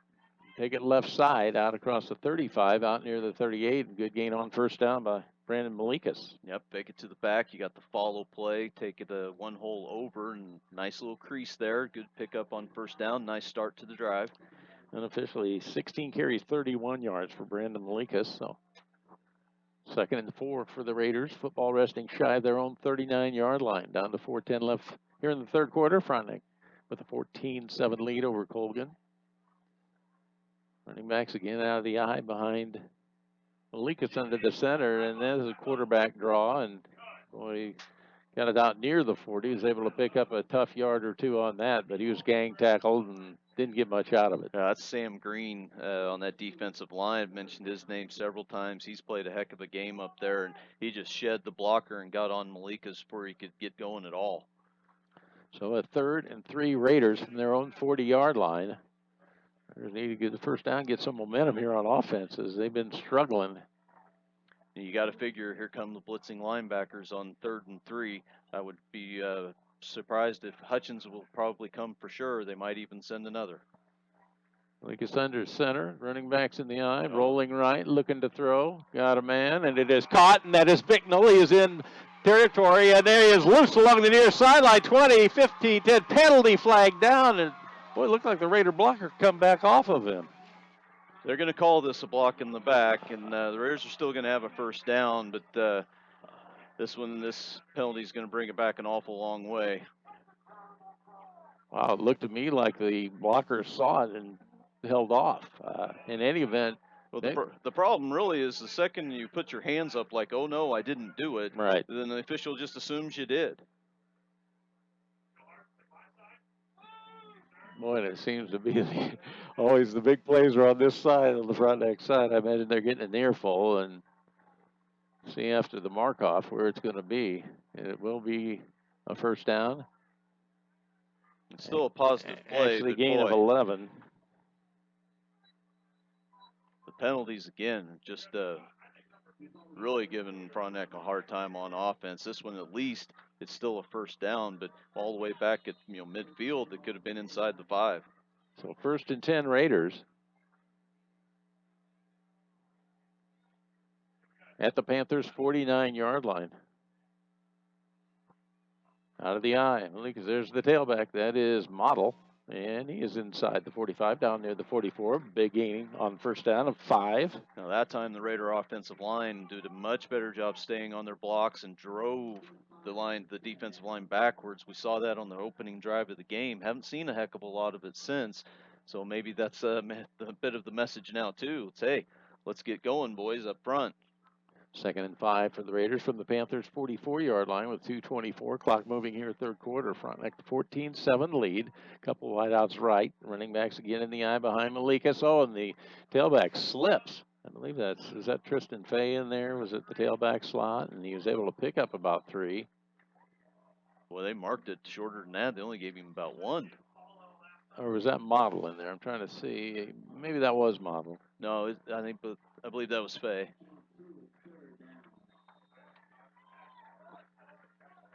Well, he slipped, taken off.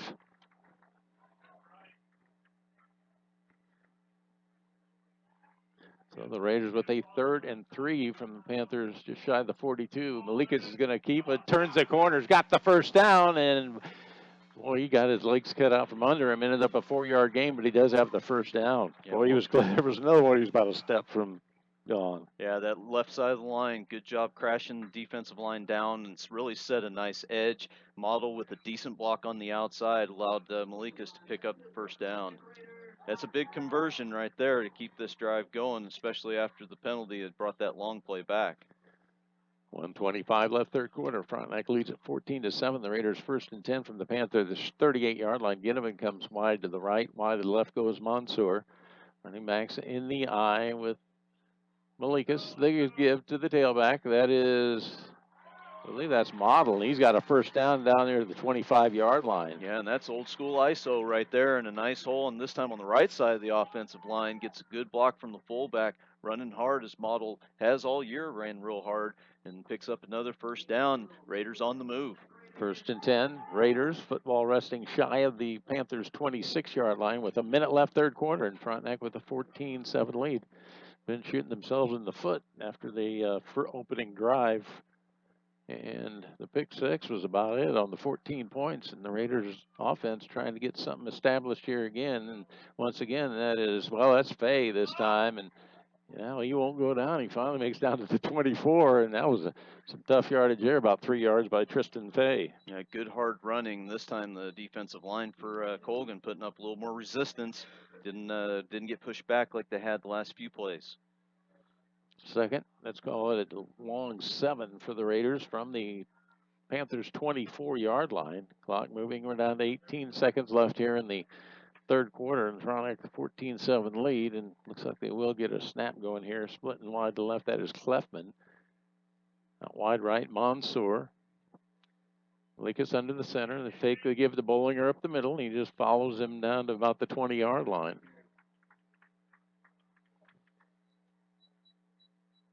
That's going to be the end of the third quarter. So that'll do it for the third quarter. Frontenac leads Colgan 14-7. We'll be back in 30 seconds. You're listening to Frontenac Raiders football on Fox Sports 1340 AM. You've worked hard all year long. Now Why it's should time you for choose your Pittsburgh return, State your University? income tax return. Let Monica Kellogg see Nationally recognized academics. Student-friendly tuition. Incredible athletics. The amazing campus. Whatever you're looking for in a university, you'll find it here. It's why you belong. It's why you belong at Pittsburgh State University.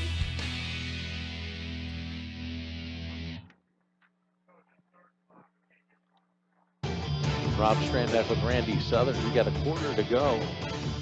Frontenac leads Colgan 14-7. The Raiders have the football. They face a 3rd and 5 at the Panthers' 21-yard line. So I guess you're talking, I'm assuming, 4-down territory. I don't know that we talked the field goal now, but you've tried it twice and not been successful. I'd be shocked if they did it again. I think absolutely you're in 2-down territory. They've had success this drive at times on certain plays, being able to run right at them, getting a good push on the offensive line, sometimes not. You know me, I always like to get Malikas on the outside, give him that run-pass option. That's what I'd be looking for. But like I said earlier, most of the time, Mark does something different than I think so. And he's the one getting paid to make those decisions, so we'll go with him. So 3rd and 5 Raiders from the Panthers' 21-yard line with a quarter to go, and Frontenac 14-7 lead. Malikas under the center. They have the I formation with Flora the fullback. The tailback is Fay. Bollinger, left slot. And there's the give, Fay, and he dances his way down about the 18-yard line. Only a couple of yards, maybe 3, and Raiders going to have a 4th and a couple. Yeah, and they decided to go in the kind of inverted wishbone, 2 backs leading the way, and that worked on the first drive pretty well. Colgan did a pretty nice job of not getting pushed back too much.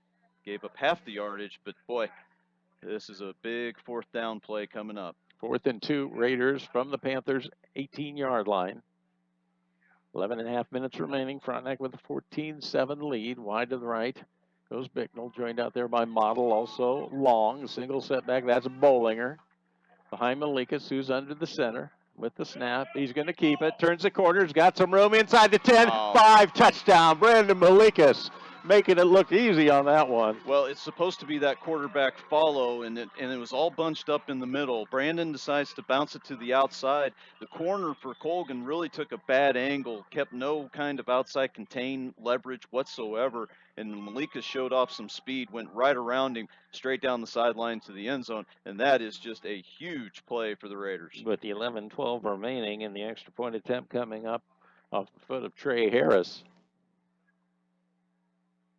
And this kick is plenty long enough as he booms that one through. 11-12 remaining. Frontenac 21, Colgan 7. We'll be back in 30 seconds. You're listening to Frontenac Raiders football on Fox Sports 1340 AM. If you are injured in an accident or on the job, it is vital. The mark of a great body shop is no mark at all. Whether your vehicle has minor door dings, scratches, been in a fender bender, or just needs a complete makeover, the Eddie Auto Body in Pittsburgh will make it look as good as new. The Eddie Auto Body on East 4th in Pittsburgh since 1948. Find us fast in names and numbers.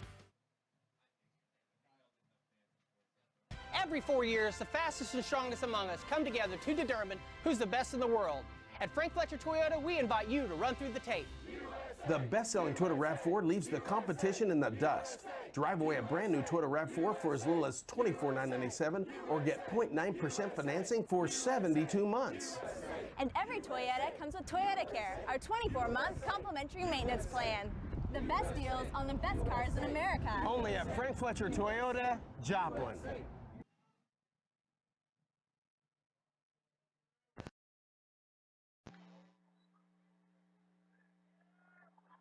And Delasay on the return, and boy, he's bouncing off some tacklers, and he has wrestled down shy of the 30 host Raider tacklers as the kick was kind of line drive down there. It got past one of the up men, and returned by Delasega, and Panthers will start 1st and 10 from their own 28-yard line with 11:03 remaining in Frontenac, the 21-7 lead, and see if the Raider defense comes up again. They've had a pretty good evening here. Yeah, absolutely. They've played very well, just a one touchdown drive. Stay disciplined here. You got to watch the double moves, watch for the play action. If you don't give up a big play, Frontenac should be in pretty good shape. Dickey out of the gun with the snap, looking to throw. Dropping back, a little swing, left side, and the ball loose! I believe they said it was a completed pass. Now they're coming saying incomplete. Okay. Very late call. That was Cal Strand came off, read that screen very well, came over and hit him just as the ball got there and it came loose. I think it's the right call, incomplete pass. Don't think he ever had it, but way to sniff that one out. 2nd and 10 for the Panthers from their own 28-yard line. First screen all night by Colgan, and boy, they really like that screen. So the Raiders defense very aware of it there, and a nice play. Frontenac the 21-7 lead, 10:53 remaining. Panthers a 2nd and 10 from their own 28-yard line. Again out of the gun. Dickey, the senior quarterback, rolling right, stringing it out, looking for some room. Now trying to cut back, and boy, he's got a corner turned. As Wilbert, nice effort on the open field, able to trip Dickey up, and that could have been a lot worse as there was some room along the far sideline. Yeah, you don't expect that to kind of happen that way. Although now they've stopped the clock for something. I don't know if there's a flag. I don't know if there's a flag on the sideline or not. Yeah, sideline warning. But you know, when they roll out one side, you don't necessarily expect the quarterback to come back the entire width of the field. So Wilbert lined up on that side. It kind of come over, but did a good job getting back and able to trip him up, setting up 3rd and about 4. And that's worked a few times, nothing big, but I'm guessing that the receivers were covered well by our defensive Yeah, backs. absolutely. You know, and it's really tough if the Frontenac defensive backs know you have to throw. Their coverage is always excellent, so it's really tough to throw the ball without any kind of play action or faking. And Dickey with the snap, looking near side, pressure puts it up, and it is too tall, is well overthrown and pretended for Bush, and Malika's right there on defense. Absolutely, and then actually Flora from the middle linebacker in his zone drop did a good job coming out, and I think Dickey had to try to throw it over the top of Flora, and that's what created the high throw.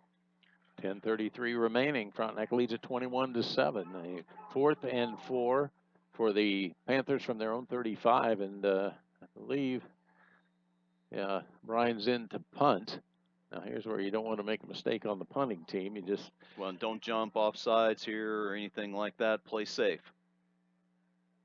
Yeah, it was a good snap. Gets the kick away. Nice kick. Bicknell's going to let this one wisely roll, and it just takes a side hop, and the Raiders going to start 1st and 10 from their own 35-yard line with 10:24 remaining, and Frontenac leading at 21-7. Excellent defensive series by Frontenac, and that's if they don't give up a big play, I just find it hard to believe that Colgan's going to be able to sustain a drive all the way down the field. The Raider defense has been excellent tonight. Actually, they're going to mark it at the 33-yard line. That's where Frontenac will start 1st and 10. And here's where, you want to hang on football. Maybe you can run some clock. You got 10:24 remaining, 2-touchdown lead, and you just want to avoid that turnover. As wide right goes Bicknell, joined out there. Is that Fay? I'm trying to see. And wide to the left comes Long, single setback Bollinger. And Lincoln's going to keep it, picking his way. And he's still able to fall out near the 38-yard line, pick up about 3. Yeah, boy, there's nothing there, and he just turns it into a positive. Yeah, tried to follow to the left side and nowhere to go, and looked to the backside and was able to pick a few yards up. But boy, I don't know how many times they've ran that quarterback follow tonight. But Malika seems to always be able to make a little bit of something out of it. 2nd, let's call it 6 for the Raiders from their own 36-yard line. Couple wideouts left. Running backs in the eye behind Malika. Sunder said draw bobble the snap, picks it up. Now he's got some room near side, turns the corner, gets a block, 45, and brought down at midfield. Yeah, completely on his own. A busted play. He bobbles the snap, and he wants Patel on the sideline again. His hands are a little wet. Picks it up and just takes off with it. and the line got a great push on the left side, crashed everything down. He sees it, breaks out to the left. Mansour out there gets a decent block as well. This Without time a hold. he's been called controversially a couple of times, but he does a good job of not creating a foul. Malikas with a big first down to keep this drive going. Clock is running. Football resting at midfield with 9:28 left, and Frontenac up 21-7. Running backs in the eye. The tailback with it. That's Model again, picking his way, and short gain down to the 48 of the Panthers after gain of 2. Austin Model unofficially 9 carries for 40 yards. He has scored a touchdown. Still running pretty hard. I kind of would have liked, he tried to bounce that one a little bit. That was the ISO. Chose not to follow the fullback all the way through the hole. Tried to bounce it. I'd still like to see him stay right with that fullback. And if nothing's there, duck your head and go. Well, you get going sideways at pursuit there on this field. You're not going to have much leverage. You're going to be heading toward the sideline and stop for a shorter gain. Yeah, go straight ahead if you need to. 2nd and 9, Raiders from the Panthers, 49-yard line. Clock moving, 8:45 left. Frontenac up 21-7. Running backs in the eye. Rolling right. Malikas looking to throw, and he's got to complete the Bollinger, and he takes the initial hit at about the 45-yard line, able to pick up maybe 4 yards on the short completion. But important, made the catch, and the clock will goes. Keep running, yeah, and a good choice. And that's a flood route that Frontenac loves.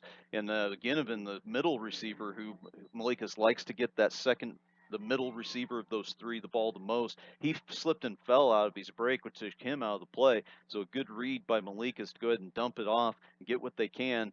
Keep that, get the completion. Clock's still running. It's going to be down under 8 minutes to go by the time they snap the ball. 3rd and... yeah, it's called about 6 for the Raiders. From the Panthers' 47-yard line out of the gun, Malikas, he's just going to keep it, try the left side. Boy, avoids one tackler. Straight arms the second tackler. Still on his feet. He is inside the 30, 25-20. 1 man to beat, and he's run out of bounds inside the 10. It's just a ridiculous run, quite frankly. He breaks the tackle in the backfield. And just he's so slippery and keeps those knees a-churning, keeps his legs nice and high, and it's just an unbelievable run. Everybody knows. We heard in some of the pregame stuff. Everybody knows he can throw it. Didn't know he could run it. My goodness, this kid can run the football. He's been well defended. That translates into 23 carries, 113 yards, and a score, and also a pick 6. So. Again, it's kind of like what a night, but you're used to it. Yeah, there are times, though, I just shake my head when I watch him run. It looks like he's dead to rights, and somehow he's able to squirm out of it. 7:34, clock moving. Frontenac leads at 21-7. The Raiders with a 1st and goal from the Panthers' 9-yard line.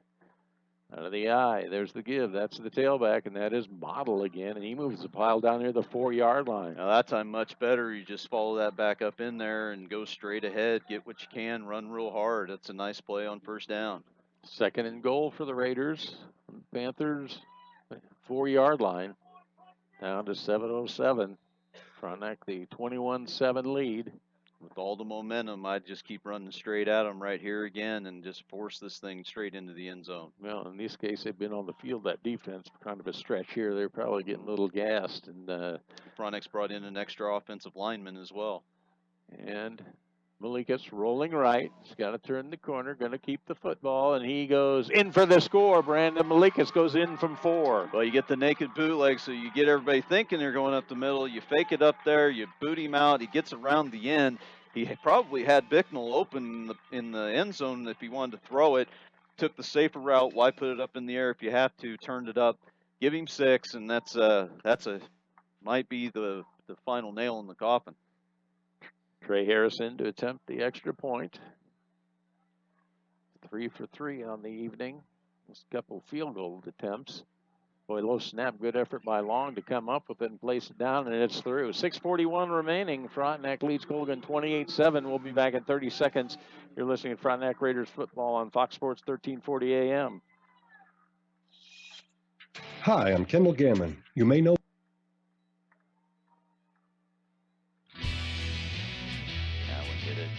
Why should you choose Pittsburg State University? Nationally recognized academics. Student-friendly tuition. Incredible athletics. The amazing campus.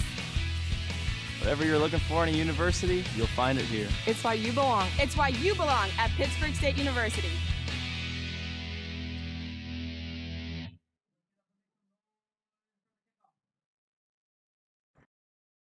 King Luke Loy and Queen Cameron Osborne, and boy, it looks like it's going to be a fun homecoming dance here in an hour or so. It appears that way unless something miraculous happens, but there's not really been much sign of that coming.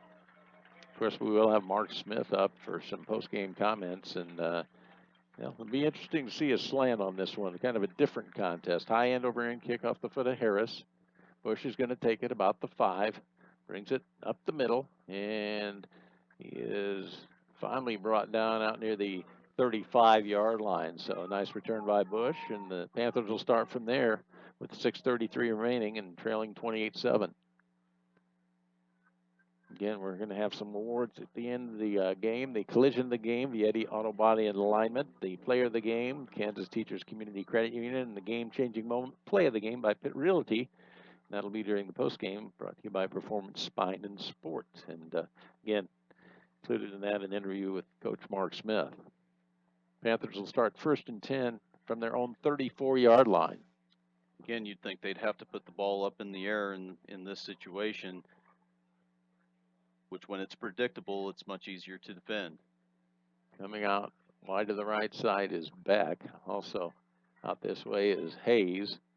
Out of the gun, Dickey with a single blocking. But boy, Whiteout was kind of moving. I didn't know if he got set. The pass intended for Hayes falls incomplete behind him. Yeah, had him open and just kind of a curl route in the middle of the field. Had him open, just threw it too wide. Not the best throw. 2nd and 10 Panthers from their own 34-yard line. 6.5 minutes remaining. Frontenac 28-7 lead. Also try and come up with some scores here at maybe in the postgame. Let you know what's happening. Of course, the Raiders on the road at Riverton next Friday. Now the Panthers, they go to Columbus. That'll be interesting to see how that shakes out. Interesting point. Chuck Smith in pregame said they've got 3 games in a row here. They want to stay healthy before districts. That's a concern. Looking to pass Dickey, he's got a man open. That is complete. Oh. And boy, Bicknell came up and drilled Hayes at the 42-yard line. He made the catch that time. Pretty much the same pass they missed earlier. And well, I think it was the exact same play. He gets that little curl route, in the middle of the field, and linebackers not really picking him up in their curl drop zones. Wide open, gets the ball, and as soon as he turned, boy, Bicknell came and just laid the wood to him. 3rd and 2, Panthers from their own 42-yard line down to 5:55 remaining. Frontenac the 28-7 lead. Dickey into the center this time. Pitch, sweep, left side. That is Wilson. He's collared and thrown down. This is excellent defense all the way around by the Raiders. You've got Wilbert on the outside to set the edge. Hattie's outside contained. Brock Inovan getting up the field really well. He was helping string that thing out. And then you got the linebacker reading it perfectly, and he flows to the football inside out and makes the tackle, setting up 4th and 4 or 5. But boy, you can't defend that play a whole lot better than what the Raiders just did. And it looks like Panthers going to go ahead and punt with the clock moving. 5:15 left and down 28-7. Brines stands back at his own 25-yard line and punt away.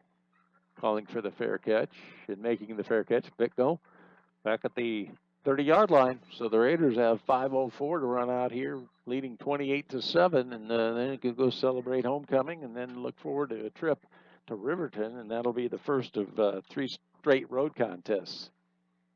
Riverton Southeast and then Labette County before districts. This was a tough stretch to start the season off. You've got Gerard, Galena, and Colgan, kind of all more or less rivalry games, big games in the conference, and looks like the Raiders, again, regarding without something miraculous here, they're going to be 3-0 after probably the most difficult part of their schedule until districts. 1st and 10 Raiders from their own 29. There's a give to the tailback, and that is Tristan Fay in there. He dives out near the 32, picking up about 3. And this is a case where you got to be talking, hey, 2 hands on the football, no turnovers.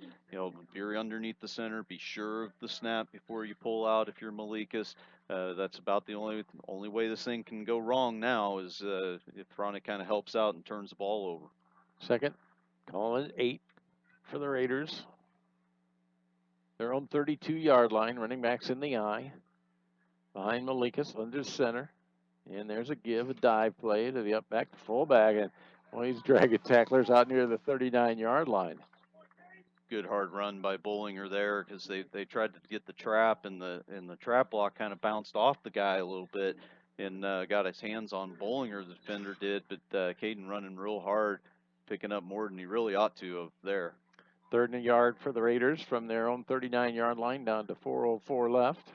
28-7 lead, about to go to 3-0, heading to Riverton next Friday. Lakes under center with the running backs in the eye, and there's a give to the tailback, and there's Ade Shamira in there, and he's still moving the pile, still on his feet. Boy, you got to blow the whistle now, don't you? And there we go, and after he picks up about 3. Well, I'd complain about him not blowing it, but he kept moving forward, so what the heck. So, but good tough run by Ishimura, held on to the football well and kept those legs driving. Gets the first down, and then as soon as they get those chains set, they'll wind the clock again. So and now you see Coach Smith taking Malikas out and getting, I think, Peyton Brown. Cooper Grant came out of the game, starting to sub in a little bit. And Peyton Brown's going to keep it, try left side. Penalty flag goes. And boy, what would you have seen in there unless somebody got a face mask in the initial surge? Yeah, I'm not sure what the call here is. Peyton Brown, the junior, he saw a hold that quick. Oh, my.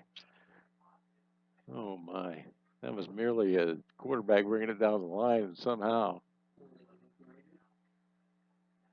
Well, it's par for the course tonight. Whether it's real or not, it's called. And holding, and the ball will go back to the Raiders' 31-yard line with 3:23 remaining. Frontenac up 28-7. Try and see there. You got Cal Strand in at center. Try and see some of the new faces who have gone in there. Running backs out of the eye. Ishmir, the tailback, and he now has the football and bounces off the first wave of tacklers, able to spin out for a yard gain. Yeah, and this is a case where the young player got to make sure he holds on to that ball, and took a pretty decent shot there. Looks like he's kind of bent over a little bit, holding his arm a little. Yeah, I think that time too they had Tristan Fay in the fullback spot, I believe, and Ishmir behind him in the tailback. But Ishmir, Bollinger's going to spell him. He's holding that arm like he took a shot in the forearm. Wide to the right. That's Clefman, joined out there by Mansour. Running backs out of the eye. Fay, the fullback. Tailback, Bollinger. Brown gives it to Fay. He's got room up the middle, and he's out for the 40-yard line. Well, and the trap play up the middle, and they had just enough crease for Fay to slither right through the line. Got onto the linebacker, so real nice trap. And still 3rd and long, but you got to like that running play there. Clock moving down to 2:10 left. Frontenac 28-7 lead, and 3rd and a dozen from their own 40-yard line. And they'll use up as much of that play clock as they can.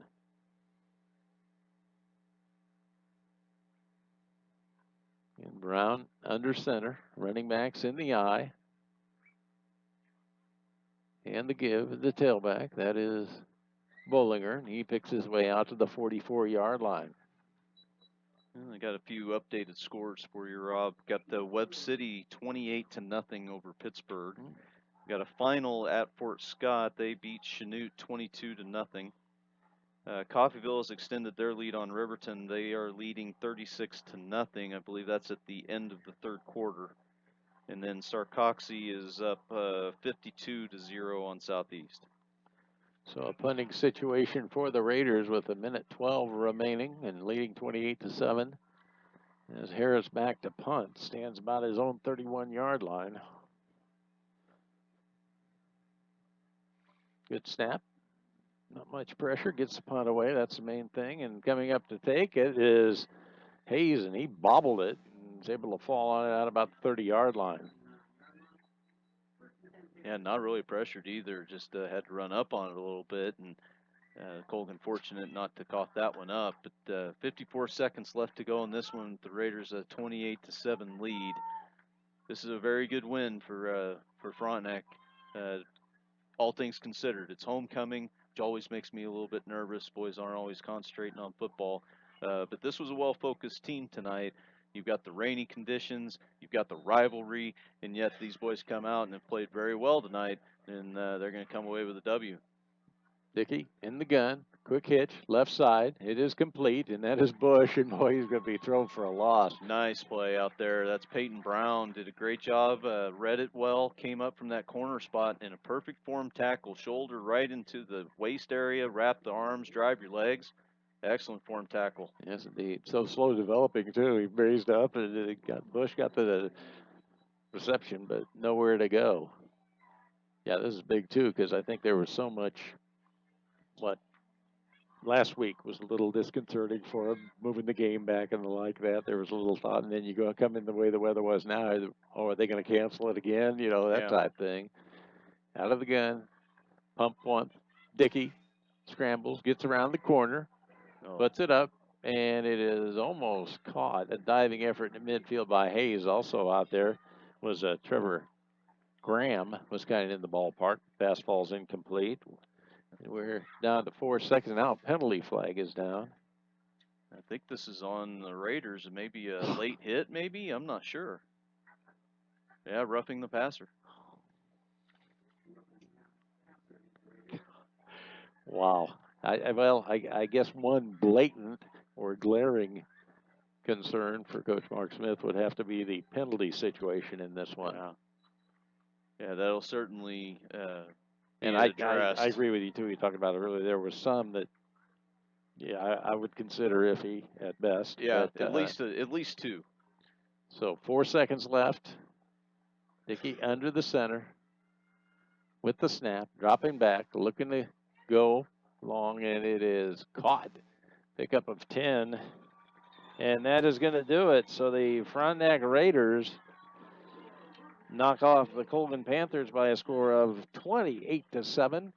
And we'll be back with the Performance Spine and Sport post-game show after we take a 2-minute break. 2 minutes. You're listening to Frontenac Raiders football on Fox Sports 1340 AM. Watco Companies has been a member of the Pittsburgh community since 1983. Now a national freight transportation provider, Watco serves customers in 26 states by offering transportation, mechanical, and transload services. Whether transporting potatoes from Idaho, replacing rail cars in Iowa, or transloading rock in Alabama, Watco will never forget their roots because there's no place like home. Watco supports Pittsburgh community athletics and wishes all area teams the best of luck. The true test of a great insurance agency comes when you suffer a loss. It's easy to take your premiums, but Ray Ryan of Ryan Insurance of Pittsburgh knows that handling your claim is the most important service an insured needs. Claim is our chance to let the customer know that we'll be out there, not just that we sold them a policy, we'll also be there when a claim occurs to make sure it gets handled in an honest, respectable way. Ryan Insurance of Pittsburgh, a trusted choice agency. Find them fast in names and numbers. PhelanLawFirm.com. Since 1945, Tri-State Building has been helping build the four-state area, providing quality construction services and dependability at competitive prices. Tri-State Building has a reputation as a general contractor and an authorized Butler builder, which holds experience, quality, and reliability above all other considerations. Tri-State Building has built a multitude of projects and is your full-service design build contractor that can take you from concept to grand opening. For an honest and proven contractor, call us, Tri-State Building.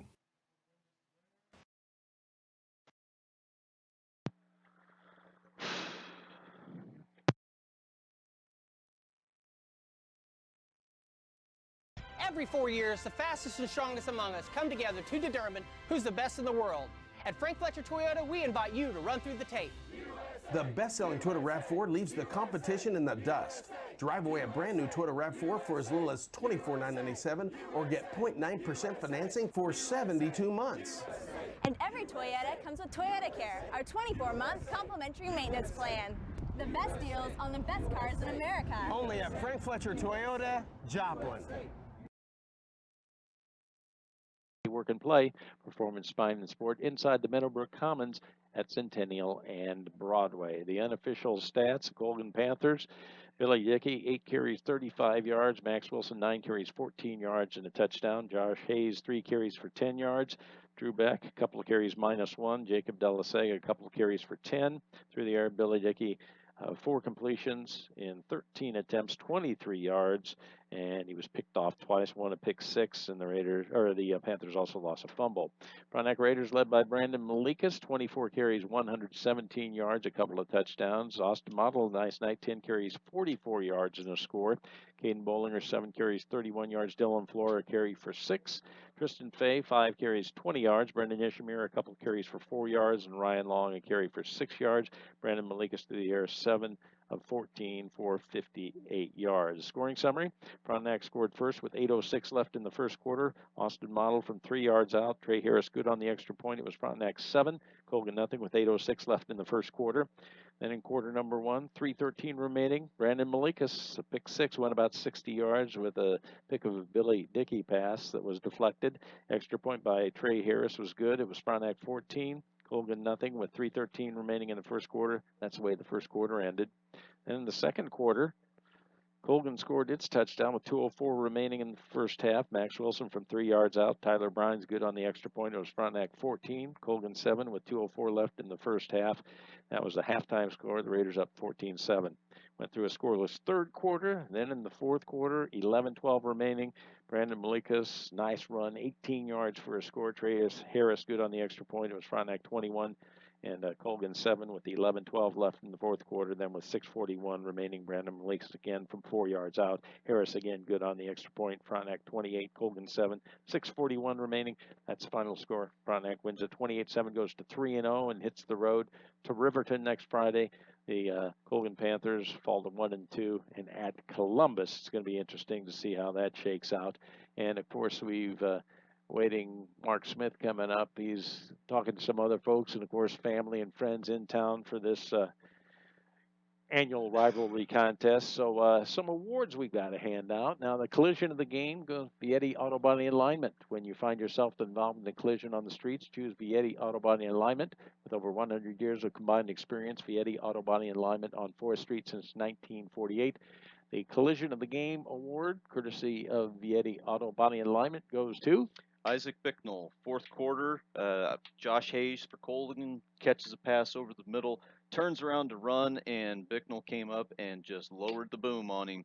By far the collision of the game. Yeah, and there was collisions out there. They was get physical, but that one stood out. He yeah. got drilled, that was sure.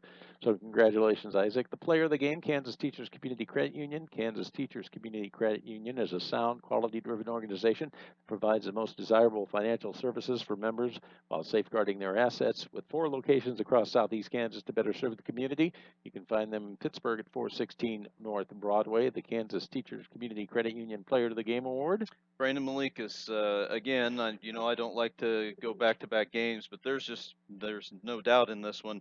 Just 58 yards through the air, but 117 yards on the ground, 2 touchdowns, and the pick 6, along with all of the pass breakups that he had. He caused another. He's the one that deflected the other interception in the second half. Brandon with another just stellar game. He's the player of the game. And the game-changing moment or play of the game, courtesy of Pitt Realty. Buying and selling a home is one of the biggest events in a person's life and should not be taken lightly. Pitt Realty promises to be there every step of the way, guiding and advising to see through that the transactions made are most beneficial for you, your family, and or business. The Pitt Realty game-changing moment or play of the game. I think we got to go with Brandon Malikas' pick 6, even though it was the first quarter, but it gave Frontenac a 2-touchdown lead and enough points to cover the rest of the game. So I think that's got to be your game changer. Well, it's kind of odd, and congratulations to Brandon, again, an outstanding contest, and also Isaac for that award. But, we've got that opening kickoff scored. You're thinking, oh, man, we're rolling on offense. A little lull there, and then the pick 6, you're up 2 touchdowns. And then after that, it was got a stagnant. Colgan scored, and it was a ball game. Well, and on the pick 6, Colgan had a bit of a drive going. It was about midfield. And again, I give Coach Palumbo and the defensive coordinator a ton of credit on that pick 6. I don't think I've seen the Raiders play zone coverage in the defensive backfield maybe a handful of times all year long. It's always been straight man. He picks the right time to come with the zone. and you could just tell the quarterback's not thinking it's a zone at all, throws it. Ryan Long deserves some credit for the pick six too, because he's waiting on that receiver. The throw goes off the receiver's hands with Long bearing down on him. Malikas in the right spot at the right time takes it and outruns everybody. And just a great defensive call, I thought. Yes, indeed, and that was a big play as it got tight after that, but kind of stretched it out at the end in that fourth quarter, and a big win for the Raiders, 28-7 over the Colgan Panthers. Joining me, Coach Mark Smith, and Coach, we were talking. Of course, we were going through it again, the old weather situation heading into the game tonight, and. All things considered, with the amount of rain and the like, as long as the lightning stayed away, the rain, but it looked to me there were some slips and stuff, but with all that rain, the field looked like it was in pretty good shape. No, our field handled pretty well for how much rain we got today. Really worried about that, and we can't use that as an excuse, because what really hurt us was all the penalties on offense. I thought we were executing well, and then we just had one big play sometimes that just killed us on a few plays. But our defense was tremendous and got us that early lead on the first half, and then they just kept going on D. Well, you took the opening kickoff, drove down, you score. That's huge. You get the momentum once again, which has kind of been the way the season's been going. Then Colgan's getting a little bit going, and the pick six by Brandon Hughes, you're up 2 scores again, and you're thinking, well, this could be pretty good outing, but boy, got a little trouble there and let them score, and it got a little tight. Yeah. We kind of got flat after we got up 14-0. That's what I've been trying to stress at practice, and we done it for 3 weeks, had tremendous starts, and we just got to be able to play 4 good quarters. And I thought we were good at times on offense, but once again, those penalties really hurt you, especially on a wet field like this. So I thought second half we really were more physical. We ran the ball a lot harder. Brandon made a few great plays athleticism-wise, and our defense just kept giving us short fields and chances to score. And we took the opportunity, tried a couple of field goals, and I think the one, I guess, was wide right. The other, I don't know if it was an errant snap or not. In any event, Ryan tried to make the best of what he could do, but he kind of hit the doldrums there on the offensive side, and the good thing about it was defense was able to hold and then get the ball back, and looked like they had a pretty good game overall. They did. We practiced those field goals because we're going to need him sometime. Trey's a great kicker. He kicked it good. I just guess he missed it wide right. So we're going to need one time to win a game. So I'm glad we got to practice it. It was a hard conditions to kick, but it was good to do. And we had 3 or 4 possessions inside the 30-20. We just got to punch it in. We got to be better in the red zone. Yeah, and they were, we've talked in the past, you haven't been had the problem with the penalties, turnovers, not the turnovers tonight, but again, penalties kind of reared its ugly head. And it was at the inopportune times, there was big plays that were called back that would really momentum swings. It was, and that's a big key to our game. We didn't turn the ball over, which is huge. Sometimes the punt is just as good as anything. So offense they took care of the ball. We just had way too many penalties, and they won't like it, but we'll take care of it on Monday and get better. But it was a great win. Every time you beat Colgan and move to 3-0, you got to be excited. There were great things that happened. I think our seniors stepped up in that second half and led us and stayed positive, and that's what we wanted to see. And now you got this one out of the way. You got the homecoming distraction, the Smith Bowl type thing. You can go to 3-0 and head to Riverton. And I know, like we said earlier when we were talking this week, you think that the novelty kind of wears off, and I think it has a bit, but I know it's got to be a load off your shoulders now where you can be 3-0. We knew this was a hard stretch of the season, the first 3 games, and then you can get after it, get prepared for the next week. Definitely. We're off to a great start. Defense is playing really, really good. Our special teams are strong right now. We just got to be more consistent on offense, and I think we'll get that. We got the guys to do it. But yeah, great teams. I think we've made great improvements each week. This was tough conditions. We needed some adversity like this against a very good team. They played their butts off, and they're being undersized. They played hard and made it hard on us, but we got a lot of learning things from this, which will help us out in the big games coming up. What about health-wise? I didn't notice really anybody dinged up. I saw a few come to the sideline holding an arm or something like that, but anything major? I don't think anything major. They might have held their arm after they got a flag or something. But After I was yelling. What at him, official but- on this side may have, but, but yeah, you don't comment on that. Just You'll my- get fined. My pride's hurting a little bit, man, but we'll be all right. There you go. Okay. Well, you can now. I guess I get up early, watch some video, and then you can maybe catch the Gorillas tomorrow night and kick back a little. Yeah, definitely. I'm getting soft. I gave them a weekend off. This has been a long week.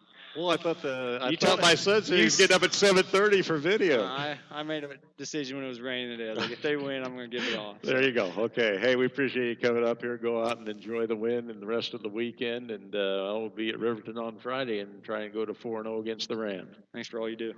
That's Mark Smith. I know he's got to be excited about that 28-7 win over the Colgan Panthers to go to 3-0 and head to Riverton on Friday. So that'll about do it for this broadcast. And again, a reminder, turn over to KSHQ, ESPN 100.7 FM for the Campus Bookstore Scoreboard Show. They'll keep up to date on a lot of the scores. And again, we'd like to thank all the sponsors who make the broadcast possible. Of course, McCullough and Randy Southard. We had the cameras going. You can always check out ESPN1007.com for the stream and the video, and that's always fun to take a look at. And Frontenac knocks off Colgan 28-7, and you've been listening to Frontenac Raiders football on Fox Sports 1340 AM. Good radio. Weekdays 9 a.m. Eastern, 6 Pacific on Fox Sports Radio. During the Civil War, it was called soldier's heart. After World War II, they called it gross stress reaction. It's been called shell shock, war neurosis, and battle fatigue. Today, we call it post-traumatic stress disorder.